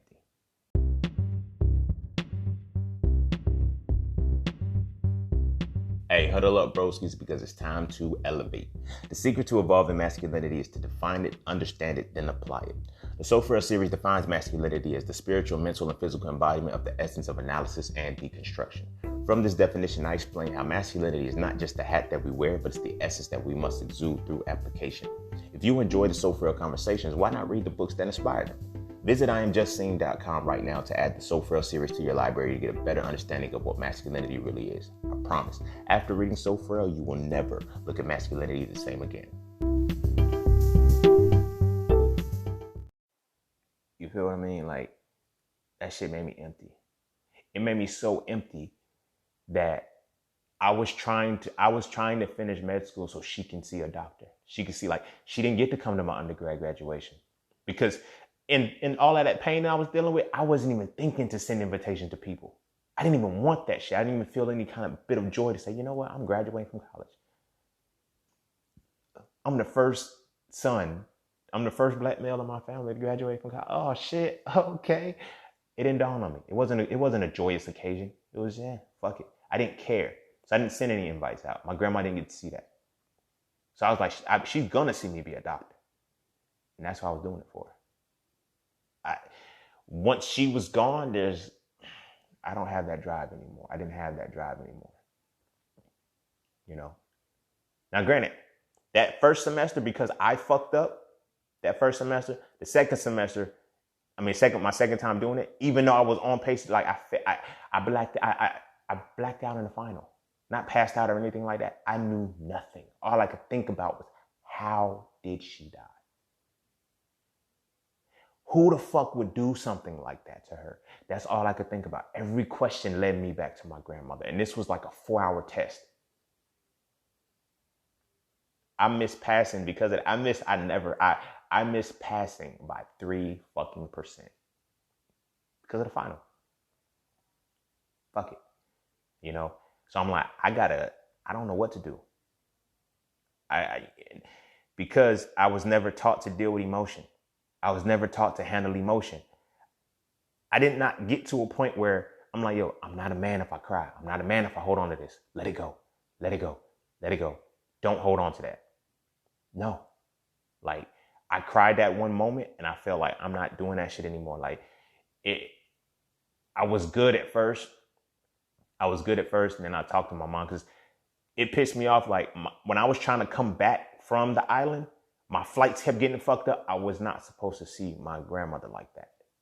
I know now in hindsight, because I was going to make it to the hospital, see her one last time. I wouldn't have been able to take her to see her in the hospital bed like that. I know it. And the universe aligned perfectly to make sure that didn't happen. I made it to her funeral, but I didn't get to see her one last time. And like I said, it only brought me peace that she always knew how I felt. I sent her cards on a regular basis. Every birthday, every Mother's Day, she got a card from me. I talked to her on a regular basis. We would literally end the phone call every interview, like for like a good 10 minutes. It'll be, I love you more. No, I love you more. No, I love you more, Grandma. I'm telling you, you're not going to win this. All right, Grandma, I got to go. Told you, I love you more. I said, all right, Grandma, bye. That's how to be. Like, that was my buddy. Like, that was my heart. Like, that was, it broke me down differently. At that point, a heartbreak didn't hurt. At that point, a fucking being raised without a father didn't hurt. But I couldn't suppress this anymore. I couldn't suppress it. The day I broke down and cried, my mom and them, when they were in New York, and so my mom called to check on me, see how I was doing, and my mom said, are you okay? And this was the first time I was ever honest about my emotions in my life. I said, no, I'm not. And that was it. So she called my uncle, because he stayed. She called my uncle, and he came over. She was like, sit with him. I said, don't send anybody to come sit with me. So instantly when my uncle come, I stopped crying. I'm good and everything. I'm not like, because as you know, in air quotes, as a man, I don't cry. You don't cry. You don't do no shit like that. No matter what the situation is, you're not supposed to cry. You're not supposed to show emotion. You're not supposed to feel. That's what I've been holding. But I'm feeling heavily. I'm feeling everything running through my body. My heart is sinking. My head is hurting. Like, I'm in a whole different space that I don't know anything about. And I don't know how to deal with it. My uncle comes over and he doesn't know how to console me. He doesn't know how to tell me anything except, you know, it's a part of life. You know, it's, you know, you just got to stay strong. You got to stay strong. I know it hurts, but you got to stay strong. You can't. And he's telling me not to feel my emotions. So I'm trying not to feel my emotions. I can't stop feeling them. So, you know, that was my break. That was the break. And from there, I said, you know what? I got to leave. And from there, I ended up saying, okay, I'm going to go back to school. I'm going to just downplay it. I said, I'm not going to go straight back to med school. I'm going to go get a master's program. I'm going to go get a master's first and then segue into it. So I started looking to the school, Drexel University. And then I found a master's program. It worked, and it was with forensic science and everything like that. So I'm like, cool, it's right aligned. I didn't even know how much alignment was really happening right now. So I say, you know what? I'm just going to go. My mama, to this day, she tells me, she's like, yo, you know, you never grieved over your grandmother, right? And I didn't. I didn't until I went to Philly. But in the moment, she said, like, as soon as she said, what? You don't stop. You just keep. I said, Ma, we can't feel. We can't feel. We got to be strong and keep going. That's what men do. Like, nobody ever allowed me to cry. Nobody ever allowed me to express my feelings or anything like that. Like I said, the only justifiable feeling I had as a man that I can use was anger, rage, and aggression. But I knew there was more than that, you know? So I go to get the master's program, go to get my master's. I didn't finish that either. I realized that something different happened within me. And it ultimately led me into all the things that I do now. But in that moment, I go to Philly, and at this point, I'm like, I'm by myself. I'm in isolation. I don't know anybody. Nobody knows me. It's just me. I can fix myself now. I can fix myself. No distractions, anything like that. So I was like, how do men heal? That was the question I asked. That was the first question I asked. How do men heal? I'm like, it can't just be, you know, I can't continue to hold this shit on. I said, I don't know what them other dudes feel. I don't know what they lying about, whatever. I feel this shit. I feel this shit. This shit hurts. So I said, you know what? It's time to let it go. It's time to heal. So when I was in med school, I learned about meditation. I learned about different things like that. But, you know, not just from, you know, being in the school curriculum, but I was dealing with the islanders, the local people. They started putting me on to, you know, eating healthier and things like that and changing my perspective. So I started meditating. And so I'm meditating, and then I learned how to actually do deeper levels of meditation. I'm not going to talk about now because, you know, it's not the case. But as I'm meditating, you know, I asked this question just randomly. I was like, you know, how do men heal? And then the next thing I asked was, yo, what is masculinity? Because it's not what I've been believing it is. Can't be. Because I'm feeling shit that I shouldn't be feeling. That, so they tell me, but I feel it. Which means that it's a reaction within my body. It was fucking with me physically, mentally, spiritually, all of that shit. It was fucking with me. So as I'm meditating, right, I'm in a deep meditation. I don't even know what the fuck I was on, but I was in it for an hour, some change. And the words, this is the word that came to me. These are the words that came to me. Spiritual, mental, physical embodiment of the essence of analysis and deconstruction. If you've read the book, you're familiar with that comment, that sentence, that definition. If you've been listening to the podcast all this time, you understand I keep saying it. And that came with the meditation. And that meditation gave me the spiritual, mental, and physical embodiment of the essence of analysis and deconstruction. I said, what the fuck does that mean? I said, what does that mean? So I'm like, what? I said, okay, spiritual, mental, physical, embodiment, essence, analysis, and deconstruction. What? That's not masculine. Masculine is, you know, I can knock motherfuckers out. Masculine is, you feel me? I don't feel shit. Masculine is I don't cry. Masculine is I don't break. No, that's manly. Like literally, this is what the meditation is like literally given to me. So I'm like, okay, so spiritual, mental, physical embodiment of the essence of analysis and deconstruction. What the fuck does that mean? And then literally, like the next sense that I got was figure it out. So I'm like, again, my connection to the source, the universe, whatever it is that you identify the creator, it kind of pushed me there. It was like, figure it out. How the fuck am I figure out some shit? I don't even know so I don't even know what I was looking for. So the first point was it sent me back into my emotions. Because in figuring it out, it was healing. It was saying heal. So I'm like, how the fuck am I figure this shit out, bro? I can't figure out what I don't know to figure out. Like, so I started looking at it. I was like, analysis and deconstruction. Analysis and deconstruction. why does that work? And then the light bulb went off.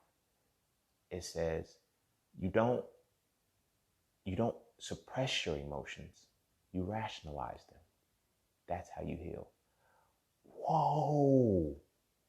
All this time I had just been holding on to them. I didn't sit and actually rationalize what the fuck happened. I didn't process anything. You feel me? I didn't process what my dad did when I was 11 years old. I suppressed it, internalized it, and it, reacted. I was a very angry kid. Very angry. So much so that all my male teachers, I would literally try to fight them. Like, they would be like, yo, how come when you speak to women teachers, you have so much respect? I said, cause you're a fucking dude. I said, I don't even listen to my fucking pops. What the fuck am I listening to you for? I would literally talk to him like this. But I didn't know what I was projecting out. It was pain. It was anger. It was rage. It was all of that. I had never rationalized the hurtful emotions, the depression. I didn't rationalize any of that shit. So I just suppressed the emotion. And it's the rationale that dissipates it. You feel me? So in So Frail 1, I mentioned that, masculinity, I use 3 examples. I use intelligence, rationale, and objectivity for masculinity. And I use the balancing principle of intuition for femininity, intuition for intelligence, emotionality for rationality, and subjectivity for objectivity, right? But the first point to that, for me to figure out the connection, was rationalize emotions. I was like, so emotions are women. But I'm like, but then that's what led me to femininity. See, in order for me to fully tap into my masculine essence, I had to understand femininity, which is what I was kept away from. Right? Because femininity is automatically equated to being a female.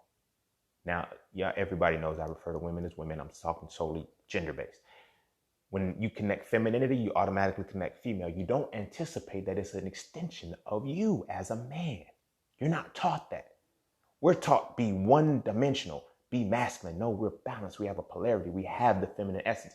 And then as this started to come to me, I said, that's why I fucking feel. I'm supposed to. But how do I heal? Because if I'm supposed to erase these emotions and not feel my feminine essence, then that's how shit like that is supposed to happen. So I'm rationalizing my emotions. First thing I decided to do was deal with my grandmother. And like, as I kept mentioning, I gave her flowers. That was my rationale. I don't hold on to that pain anymore. How she was killed was tragic and all of that stuff. But a lot of times I realized that people hold on to not being able to get their last moments with somebody, or damn, that hit me, because I'm like, I'm in fucking med school and I did not get to see my grandmother for the last time I could have. If I wasn't in this motherfucker, I would have been able to go to the family reunion. If I wasn't here, like, those are all the things that I was like. But at the end of the day, it's like, for one, I couldn't control how she was going to transition. I can't control that, But I started to rationalize everything I felt. And then I started to feel better. I was like, Grandma knew how I felt. And then I started to appreciate her life. I started to appreciate the connection that I had. And that's all I dwell on. I don't dwell on that she's gone. I dwell on that now that she is gone, she's really closer to me than ever. You feel me? But I look back of everything that I've done. So in rationalizing that, I went back into rationalizing my relationship. Yeah, I got cheated on. Yeah, I was hurt. I was broke and everything. And I started rationalizing that. Mind you, at this point, I'm 25 years old. And now I'm finally rationalizing my emotions at 25 years old. You know how much shit I held on to up until that point? But again, So Frail still isn't created yet. So Frail still isn't created yet. I'm literally in the archives, in the comfort of myself, rationalizing shit. I'm rationalizing every emotion that I've ever felt. Right? I'm analyzing and deconstructing shit. And then I had learned that femininity is the spiritual, mental, and physical embodiment of the essence of synthesis and construction. Everything I break down, I have to build back up a new way. Wow. I said, oh shit, this is getting crazy. But then that's when the different polarities came in, and I started to see what the masculine and feminine essence was. And in order for me to heal my masculine, I had to revive my feminine, and I had to tap into it and know it. Like they used to say all the time, get in touch with your feminine side. And I used to think it meant act like a woman. No. it was in understanding femininity and healing my masculinity that I became a more masculine being. But I began to go back and rationalize a lot of shit. But then that, put the balance into it. And then it got to a point where I was healing from that relationship. Not only that, I was like, one of the triggering points that really kind of sent me into myself again was in that moment, I looked and I said, you know what? That was motherfucking karma. Yeah, I was talking mad shit about my relationship. Yeah, she didn't have to do me like that. I was a good dude to her. I was a good dude. I helped her this. To her, how many women did I make feel how she made me feel? I said, this is about that. Because then I went back I started to rationalize. How did I get to this point to feel this way? Oh, pendulum swings. Oh, you think just because you decide I'm going to be a one-woman man now, that it's all good. Now, granted, I never cheated on women prior to that. Well, I did when I was 15. I cheated on one woman when I was 15 years old. After that, I never did. I just never went with them. I just did all of the shit that you do to act like you go together, but I never put a title on it. You know what I mean? But I had damaged so many women along the way. So many women along the way. I had fucked women's sisters. I had fucked their cousins. You feel me? I embarrassed them in public. I did so much shit to them. And I'm like, oh, that was karma. Wow. That was karma for the shit that I've done. But then it got to the point where, how did I get to that point? How did I get to the point where that was okay? Like I said, that was okay for me to dog them women out. And I give a fuck. You feel me? So then I started to say, this is culture. This is cultural. You feel me? Our perception of of masculinity is off. But first I had to restore the balance though, before I realized that. Like when I restored the balance between my masculine and feminine essence, I really had to revive my feminine essence. You feel me? That's when I was able to say, because now, if you think back, I spoke about how something happened with that heartbreak and I just started to know shit. My intuition kicked in. That was my feminine side.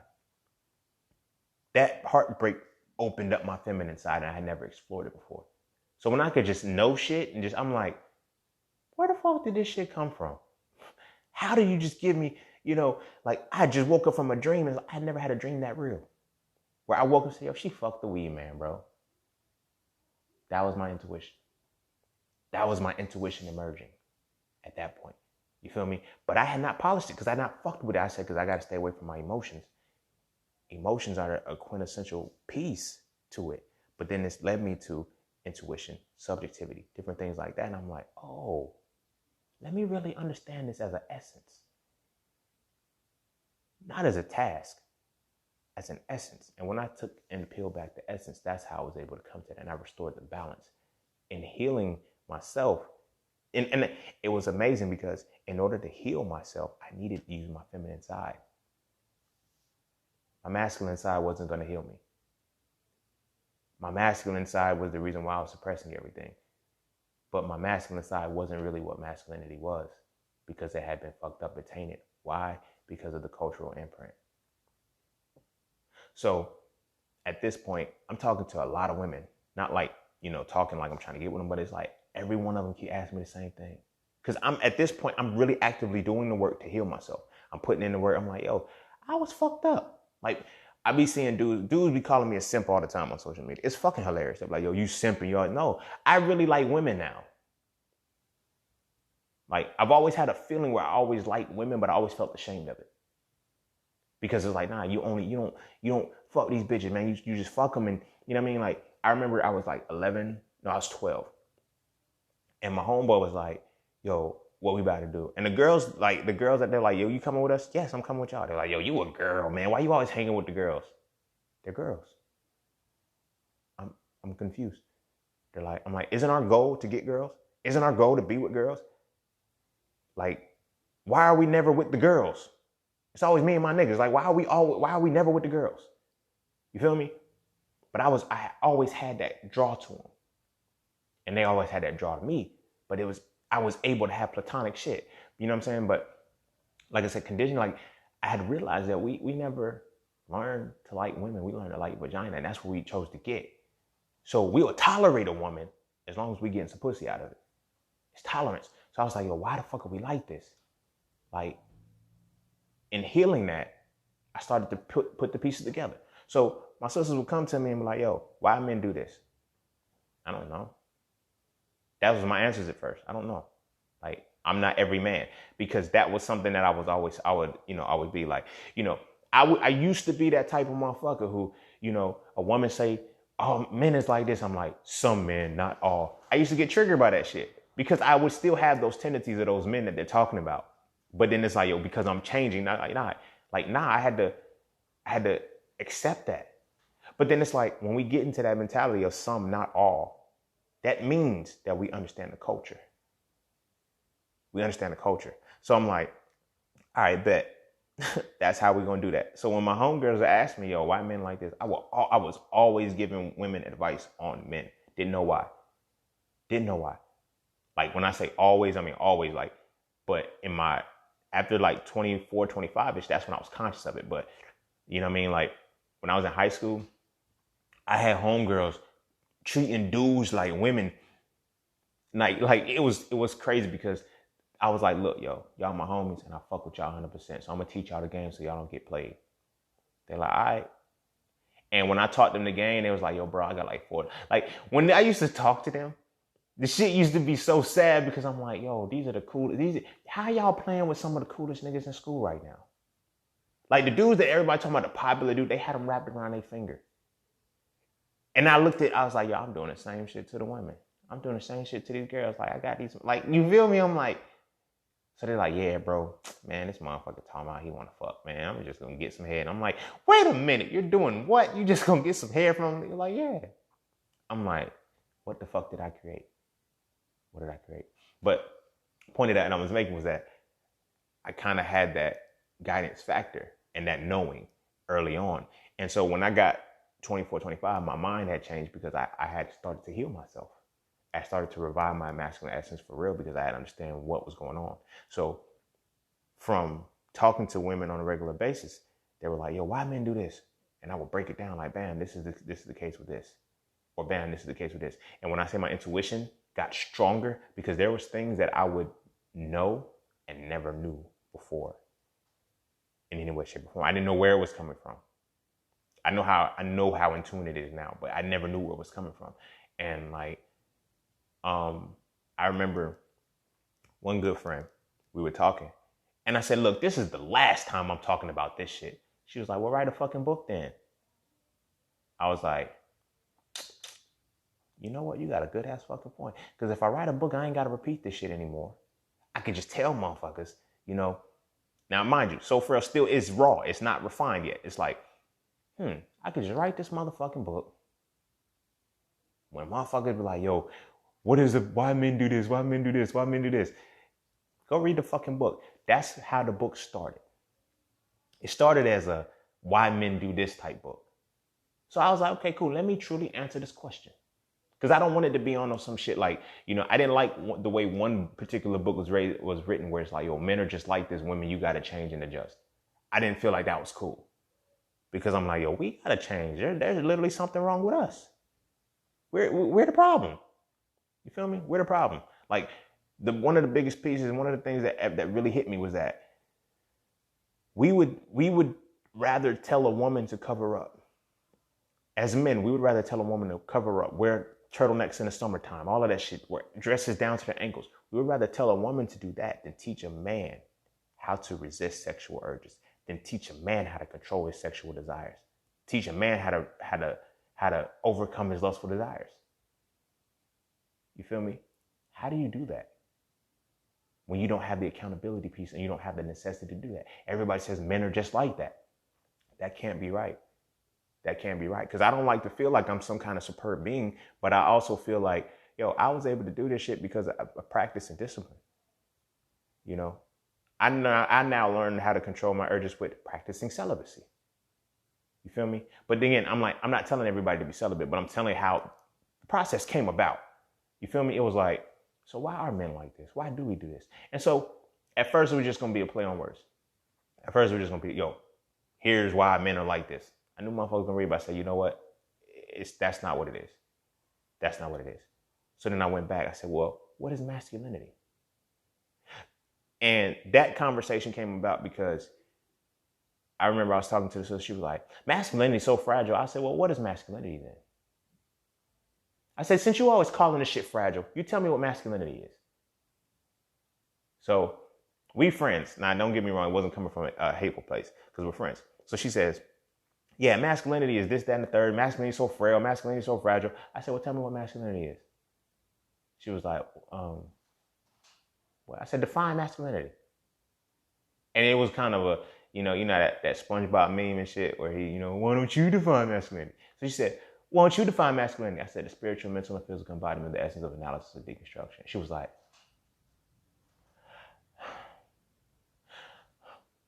what does that mean? And I was like, I don't know yet, but I feel like I know what it's supposed to mean. And so from there, I started writing. And from there, I started writing So Frail. And it was in that I started to see, okay, let me look at the culture. Because I realized that in order to when I did the study of histories and Black history, we had a talented tenth. We had that, that's who everybody was, trying to be. But that wasn't our reality. I'm not saying the other 90% is untalented, but that's the bulk of us. That's our mass. You feel me? There should not be a particular point of elites. And everybody no, there should be something within us. So I had to go back to my roots. I had to go back to the little things that I had experienced in life. The little things that all my homeboys succumbed to. The little things that my cousins had succumbed to. Little things that my uncle's there's a set thing that remains consistent, that's continually passed down, whether we want to know it or not, whether we are in academia or whatever. I said, there's some kind of principle, there's something fucked up that is being passed down, within Black men. And that's when it came to me. It was so what am I going to call this shit? I'm going to call it, these are some of my first titles. I'm going to call it, the first one I know was Divine King, the power of being masculine or some shit like that. It was something crazy like that. I said, nah, ain't nobody gonna fuck with that. Because at this point, I've started my entrepreneur journey too. So I learned that controversy sells. Controversy and sex sell the most. You feel me? Controversy, okay, three things. Controversy, sex, and trends, right? So if I can figure out something that's a trendy, something that's sex related that's trendy, or something that's controversy related that's still trendy, I can make it stick, right? So I get on Facebook and I see a hashtag, masculinity so fragile that this. I was like, why y'all always talking about masculinity being fragile? Y'all don't even know what the fuck masculinity is. Y'all want something, y'all speak on something you don't even want. And I was like, okay, whatever. And I was like, so fragile. Nah, hold up. So prior to that though, before I actually sat down and started writing a book, I was watching a lecture. It was a health lecture. And the guy, he was so powerful with what he said. It was so simple. He said, when you can't find the book you need, you got to write it. I knew that I needed a book on masculinity. I knew that I needed a book on how to become a better man, how to fix my essence, how to heal myself. I knew I needed it. I was like, where the fuck is it at? I was searching. I was looking for it. And then it hit. I was like, oh shit, I got to write this motherfucker. So in like I said, it started off as, okay, this is how men are. But it's like, no, this is how we are as Black men. And this is the cause of the shit. These are the causes, these are the effects, and this is where we at. So, of course, my ploy, and it worked because my strategy with marketing and shit was dope with it. You feel me? I said, you know what? So fragile sucks. So fragile sucks. I can't, that doesn't hit. So I said, so frail. So frail. A reality of the Black man masculinity. Now, I got a homegirl, right? No matter how many times I tell her it's called a reality of the Black man masculinity, she always puts the in front of it. I'm like, it's not the, it's a. She was like, nah, that's the reality. I was like, no, it's a reality to black masculinity. And I did that because controversy sells and trends sell. At the time, everybody was calling masculinity frail. Now it's switched to toxic, but it's still along the same lines. So my first target audience had to be women, because I've learned that, if you teach a woman, you heal a nation, you build a nation. So I'm like, how can I get women to read this shit without them assuming, because then again, at that time, what was popping was a lot of dudes out just telling women, ain't nothing wrong with y'all. It's all us, we bad, we this, that. I said, I'm gonna milk that. I'm gonna milk that to get my message across. So with So Frail, I said, So Frail, a reality of black masculinity. I went straight to, in writing it, I sat down and I was like, okay, So Frail, a reality of black masculinity. I'm gonna work with that shit. So first thing I'm gonna do is define it. Then I'm gonna go through each. I'm like, okay, we got our. So my intuition started kicking in higher.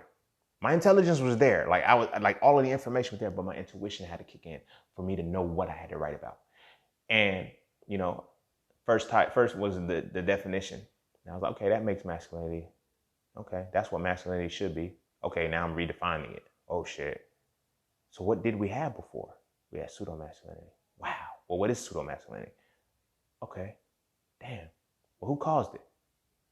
Okay, well, we know they're going to blame women first. So let me blame women first too. Mama's baby, initial emasculation. If I can go ahead and get this shit out of the way, then I could talk about our shit, then it'll stick. So I did that chapter, and then I started talking about, then it's like the floodgates opened up.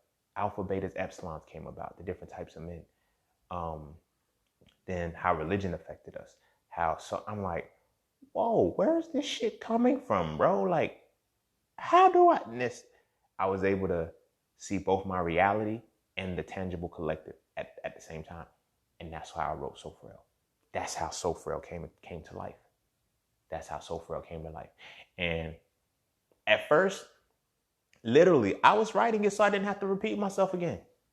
It's like, I know it is like I know it seems like, I wrote this book to change the world or some shit like this. No, I wrote it so I wouldn't have to be bothered again. Ironically, I wrote it so I wouldn't have to be bothered again. Not realizing what I was actually doing, because the whole path to getting to write So Frail was me healing myself from a heartbreak, from several heartbreaks. My father broke my heart. An ex-girlfriend broke my heart. The death of my grandmother broke my heart. You feel me? Those are things that we never taught to deal with as men, because they're emotion-based. They're feminine-based. They don't allow us to tap into our feminine essence. And I was really just trying to heal from a heartbreak at the end of the day, in the beginning of the day. And I realized, wow, it's how I have to heal from a heartbreak. How many other motherfuckers can't heal right now because of this shit? So like I said, when I wrote it, when I finally put the book out, I did an ebook. Because I was like, man, at first I'm like, yo, and I mean this in the utmost modesty, and I'm not just downplaying my work. I said, man, let me put this quick bullshit out. It is what it is. So I was like, how can I get motherfuckers to fuck with it heavy? Okay, let me give it to women first.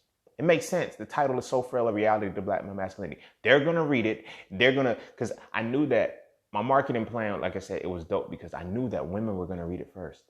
I knew men were going to be away from it. But I knew men were going to fuck with number 2. That's why I did number 2 the way I did it. But I knew women were going to fuck with it. If I can get the women to fuck with this, I can get the message out. Right? And I can stop repeating myself, because it was only women that were coming to me talking about, why are men like this?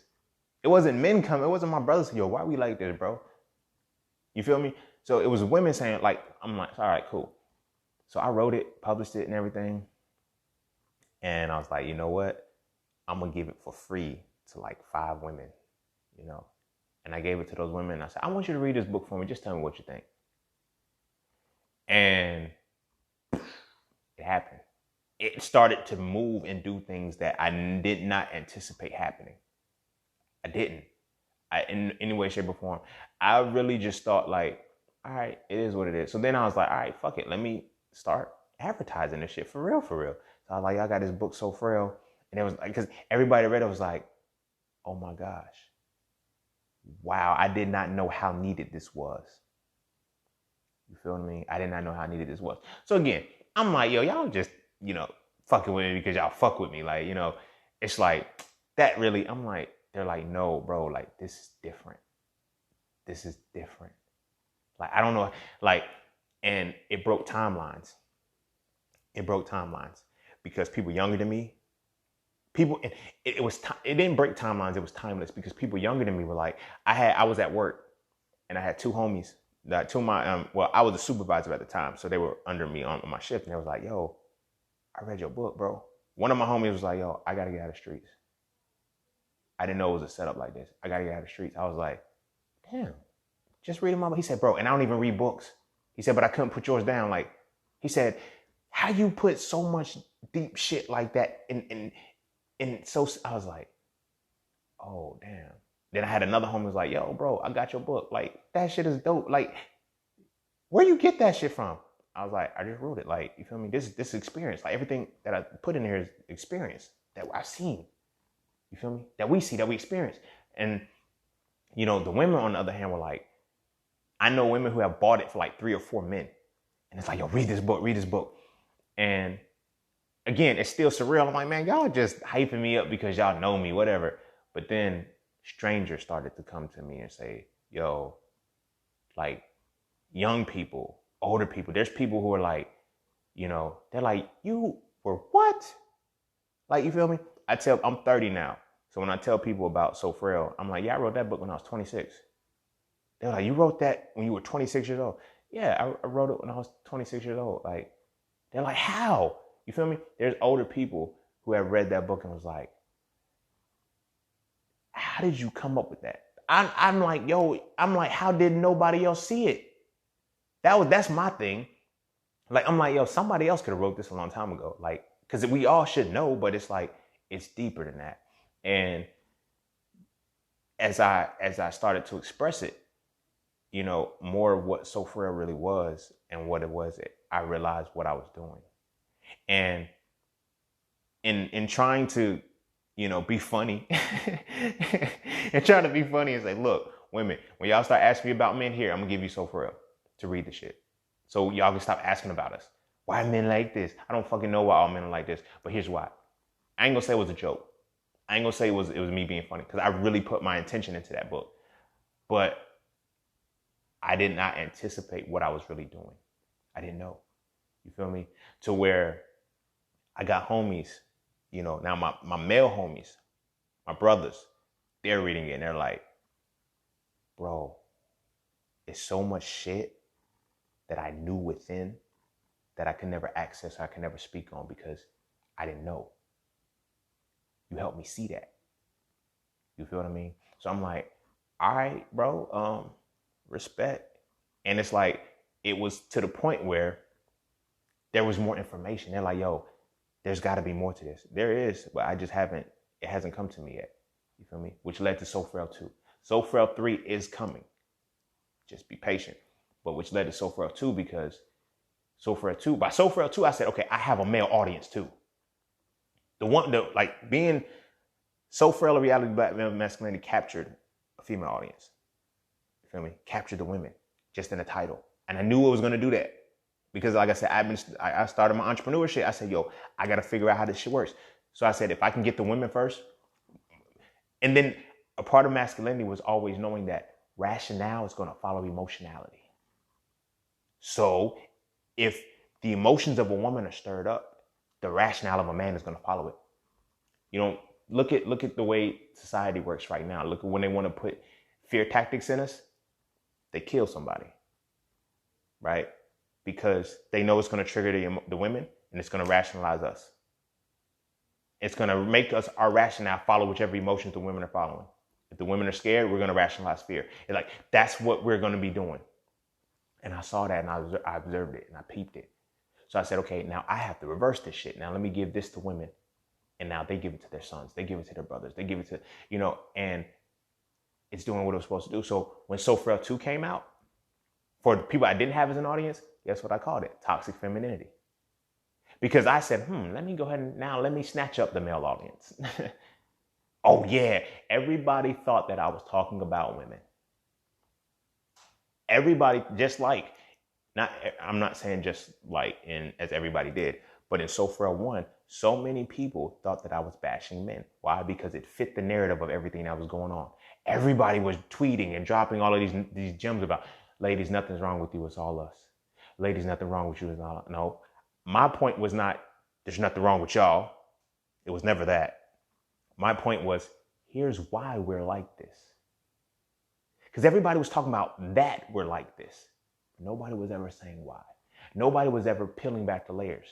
You feel what I mean? So with So Frail 2, I went deeper and I pretty much expound upon how we know what masculinity is. So what have we been operating under? If this is what masculinity is, the spiritual, mental, and physical embodiment of the essence of analysis and deconstruction, what have we been operating under? So now it's toxic femininity. And then you know the definition as femininity being the spiritual, mental, and physical embodiment of the essence of synthesis and construction. Then if it's toxic, it's going to be destruction. And look at what we do. Look at what we call masculinity in the world. By So Frail 2, I had realized I had transcended what I originally thought about doing. And I went from my culture to the world, because now look at the masculine nature, patriarchy. Look at all this shit. It destroys. It destroys. But I still have to focus on me and mine. That's who I'm worried about, because we're affected by it the most. We're hit by it the most. It causes us to damage our women, causes us to damage our children, causes us to damage ourselves. You feel me? So that's what created So Frail. And so Frail 3, I'll give y'all a little snippet. So Frail 3 is going to be called Divine Masculine, because I need to now get to the point to explain divinity as the spiritual, mental, and physical embodiment of the essence created with the balance of masculine and feminine. And I'm calling it divine masculine because it's fitting the theme. I'm a man. My predisposition is masculinity. So it's divine masculine. Or so I might drop divine masculine and just call it divinity. So Frail 3, divinity. Or the triune or something. It's the third book. That'd be dope. The divine triune. Whatever. I don't know. See, I had it when I first started talking about this shit. But I'm going to call it, it's going to be about divinity. Because there's a point where your masculinity and your femininity has to balance. But it has to be in a real world aspect so we can understand how to tap into it. So, yeah, that is where I went with that. You feel me? That is where I went with that. All of this shit was an accident, but it was a purposeful accident. I didn't know what I was doing when I started this shit. I knew that I was trying to heal myself. I knew that I had to heal a breakup. I knew that I had to stop having those sinking feelings in my heart. Like I had my heart had to stop hurting. Like my eyes had to twinkle again. Like I had to start being able to smile again. Like I was like, man, I ain't trying to be this. I don't want to be that gangster. Like, you feel me? I want to be a warrior, but I don't want to be a gangster no more. Like, I don't feel like warriors feel. Warriors are able to feel. They're able to rationalize and process shit. That's how they're able to do the shit that they do successfully. Not a soldier, not a gangster. Like, you feel me? There's no feeling. There's blindness into that shit, and it blinds you. You feel me? And that's what I wanted to avoid. You know, that's what I wanted to avoid. But in healing that within myself, I realized how much of it is conditioned within all of us. No matter what platform we come from, no matter what background, no matter what hierarchy or class we feel we're in, at some point we have to come to terms with like, yo, there's a collective thing that affects us all. And I'm starting to learn now more what that collective thing is, because no matter what potential, what peak, what valley, what trough, whatever somebody's from, they can relate to So Frail too. And one, but I don't know why I said two first, but they can relate to So Frail. And they're able to say, wow. And I used the basic principle that I used to write it. I knew that I could not come off on some metaphysical, philosophical shit, because I was going to lose everybody. You feel me? For the most part, it was a lot of the stuff was very deep, but a lot of the examples and stuff was everything. I based it off of what happens in the hood. Why? Because everybody wants to be in the hood, but don't nobody want to be in the hood. I come from the shit. So the music, the culture, that shit, I know where it's from. And I know that that's influencing the world right now. So why not use that to express what masculinity really is?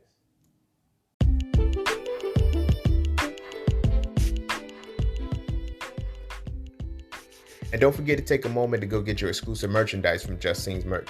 At Just Scenes, each piece is specifically crafted with positive imagery and symbolism. From the titles and designs to the descriptions, each style gives you something to feel great about. With everything from hoodies and tees to coffee mugs and tote bags, we have something for the entire family. So be sure to get yours today. Find us on Instagram at Just Scenes merch and get your merchandise right now.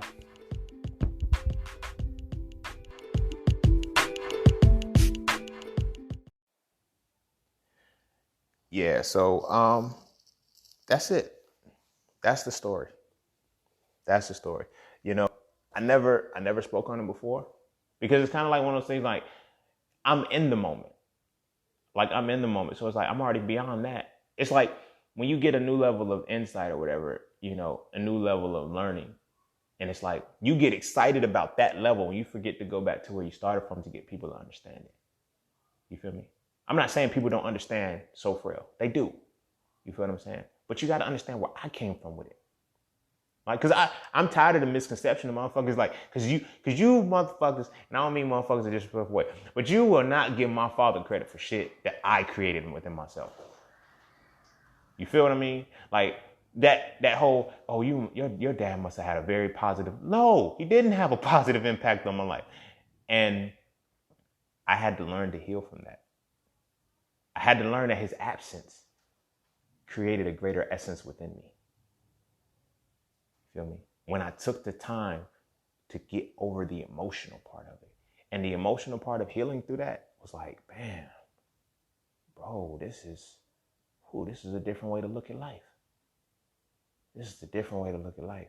It's a way that we as men have not been looking at life. And I'm not just saying that because this is the way I look at life. Like, I got niches. I got niches, cultures. I got all of these different things. Like, when I can go into a different room, I can interact with people that are in academia. I can fit in that well. I can interact with people from the hood. I can fit in that well. Blue collar, white collar, no matter what, I always been able to fit. I was like, what is it? My essence is unanimous around these things. So if my essence is unanimous, there's something about me that still connects with each one of these people. You know, each one of these people. How am I able to do that? You feel me? There has to be some kind of connection, some kind of similarity. You know, when I wrote So Frail, like I said, when I wrote So Frail, my focus was to stop telling people why men are this way, because I got tired of repeating myself. And two, to make sure I left something for the hood. Like, you know, everybody from the hood ain't gonna read. I get that part. But I needed to understand where my culture came from in me creating this. You know, people assume like I'm like, no, I grew up with the gangsters and the thugs. I grew up with these motherfuckers. Like, they my homies. They my cousins. They my brothers. They my right-hand man. They like, I fucks with them. You feel me? I'm no different than them. But what is it that has codified us to be this way? And that's what led me to peel back the layers so much deeper, to where I was able to, you know, have the insight to know that masculinity isn't just about protecting and providing. It isn't just about being able to fight. It isn't just about muscles, because we limit it to the physical shit. But what about the emotional? What about the mental? What about the spiritual? Why are we never, like, why can't we ever do that? You feel me? An extension of masculinity is intelligence. But yet we criticize the intelligent black man. Like, I talk about this in the school to prison pipeline that's created with So Frail too. The intelligent black man is not respected until he's a black man. The intelligent black boy, not so much. How do I was the intelligent black boy. Now, granted, because of where I grew up, I happen to be in that cusp and that balance to where I can still do the ratchet shit as the intelligent black boy. Yeah, my homies would, say, oh, here come your smart ass. I'm like, here come your dumb ass. Like, you feel me? I was able to be quick. I didn't let it hurt me. And I think I didn't let it hurt me because of how deep it hit me when my dad called me a nerd for the first time.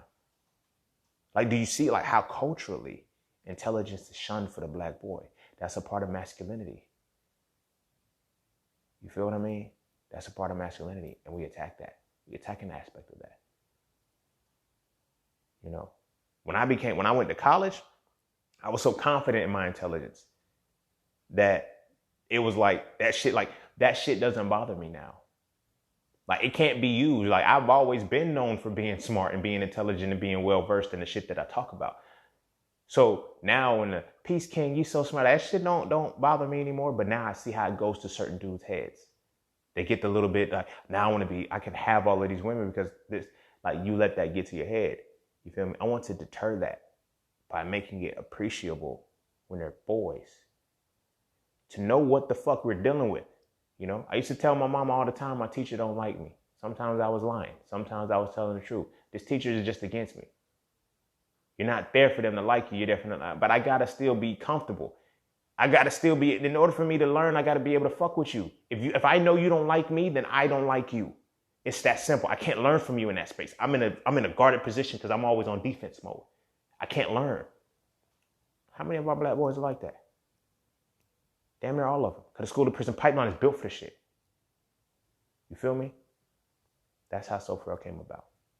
Because at this point, I realized that, as Frederick Douglass said, it's easier to build strong children than it is to fix broken men. I give So Frail to the men who can fuck with it. That's why I titled it So Frail, a reality of black masculinity. In addition to giving it to the right women, because I know the women are going to read it. They're going to give it to the men that they care about. But only the men who are able to comprehend. If you can see past the negativity in the title or the perceived negativity in the title, then you can get the information out of the book. You feel me? Anybody who's able to get through that, get past that part, is going to be able to get the information. It's not for everybody, right? But it's for who it needs to be for.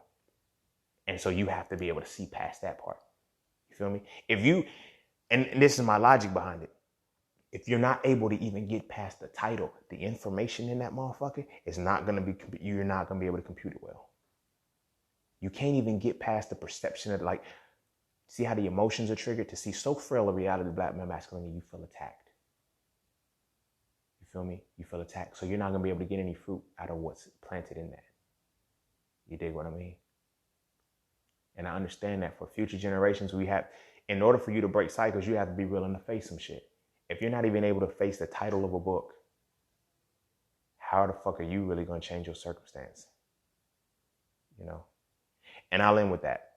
This is already a long one, but I wanted to give the backdrop of how So Frail came into reality, how we ended up here with So Frail Conversations, where all of this is coming from, because I'm realizing that it's bigger than this.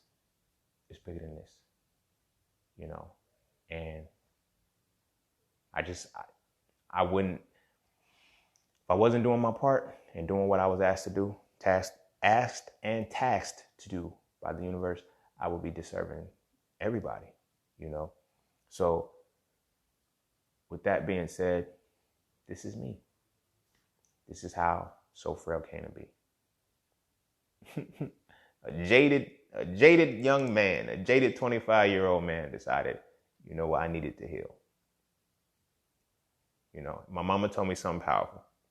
I'm really going to end with this for real. But I love my mama to life, and this is why I'm mentioning this point. My mama told me something powerful. She read both So Frail 1 and So Frail 2. She says,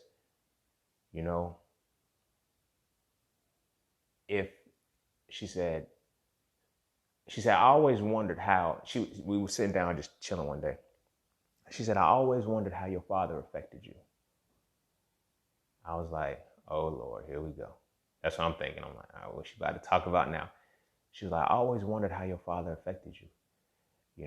Were you traumatized? Are you angry? Are you rage? Like, cause it's like, you don't talk much. You don't, She said, I know that you're an observant person, but she's like, I always wondered if it affected you in a way that just isolated you from the world.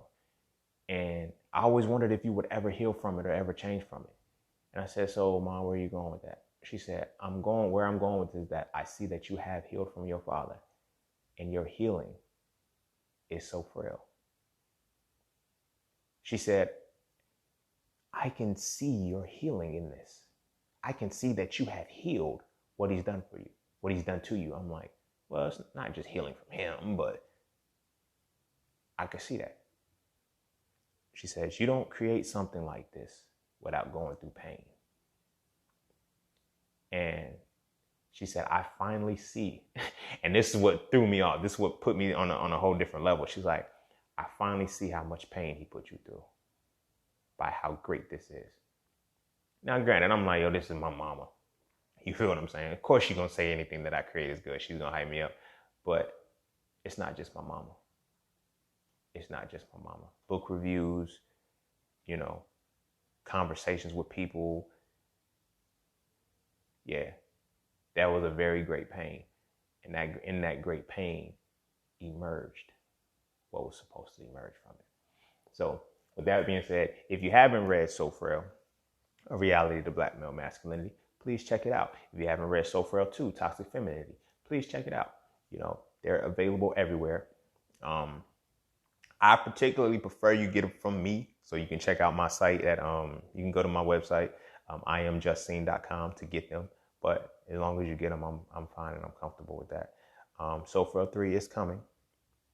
Now that I just thought about it, I got to redo the title because I'm not going to call it just Divine Masculinity. It's going to be something with divine in it, motherfucker, but it's divinity at the end of the day. That's what, the balance is. What else? Yeah. With that being said, I'm going to go ahead and wrap it up. Be sure to check me out, IamJustSeen.com, where you can get my podcast, connections to the podcast, connections to my courses, books, merch, everything. If you're trying to transition to the plant-based lifestyle, be sure to check out Hitting It Raw, Living a Raw Plant-Based Lifestyle for Life, and find the Hitting It Raw program on social media. I have got it changed back, everything back over. It is the Hitting It Raw program again. If you're trying to transition to the plant-based lifestyle. Also, if you're wanting to learn how to day trade and learn how the markets work according to investing, you can check out Mastering the Market. That is on my webpage in the Justine Academy strip, and down with the it's Mastering the Market. That's the course. We get to it. Also, as always, I appreciate everybody for the donations, the tips, the sponsorships, and everything. You are greatly appreciated. And if you would like to do so, the link is in the description of your podcast. Going forward, of course, we're going to be back on a regular type time, but I just wanted to take a second to really tell how this was even a reality, how this created, how this reality created So Frail, a reality to Black male masculinity, which created the whole So Frail theme, and where it's expected to go within the next, within this year. I'll start writing So Frail 3 and I'll be done with the trilogy, and that's it. But yeah, that's the backdrop. I told you before why the book was called So Frail.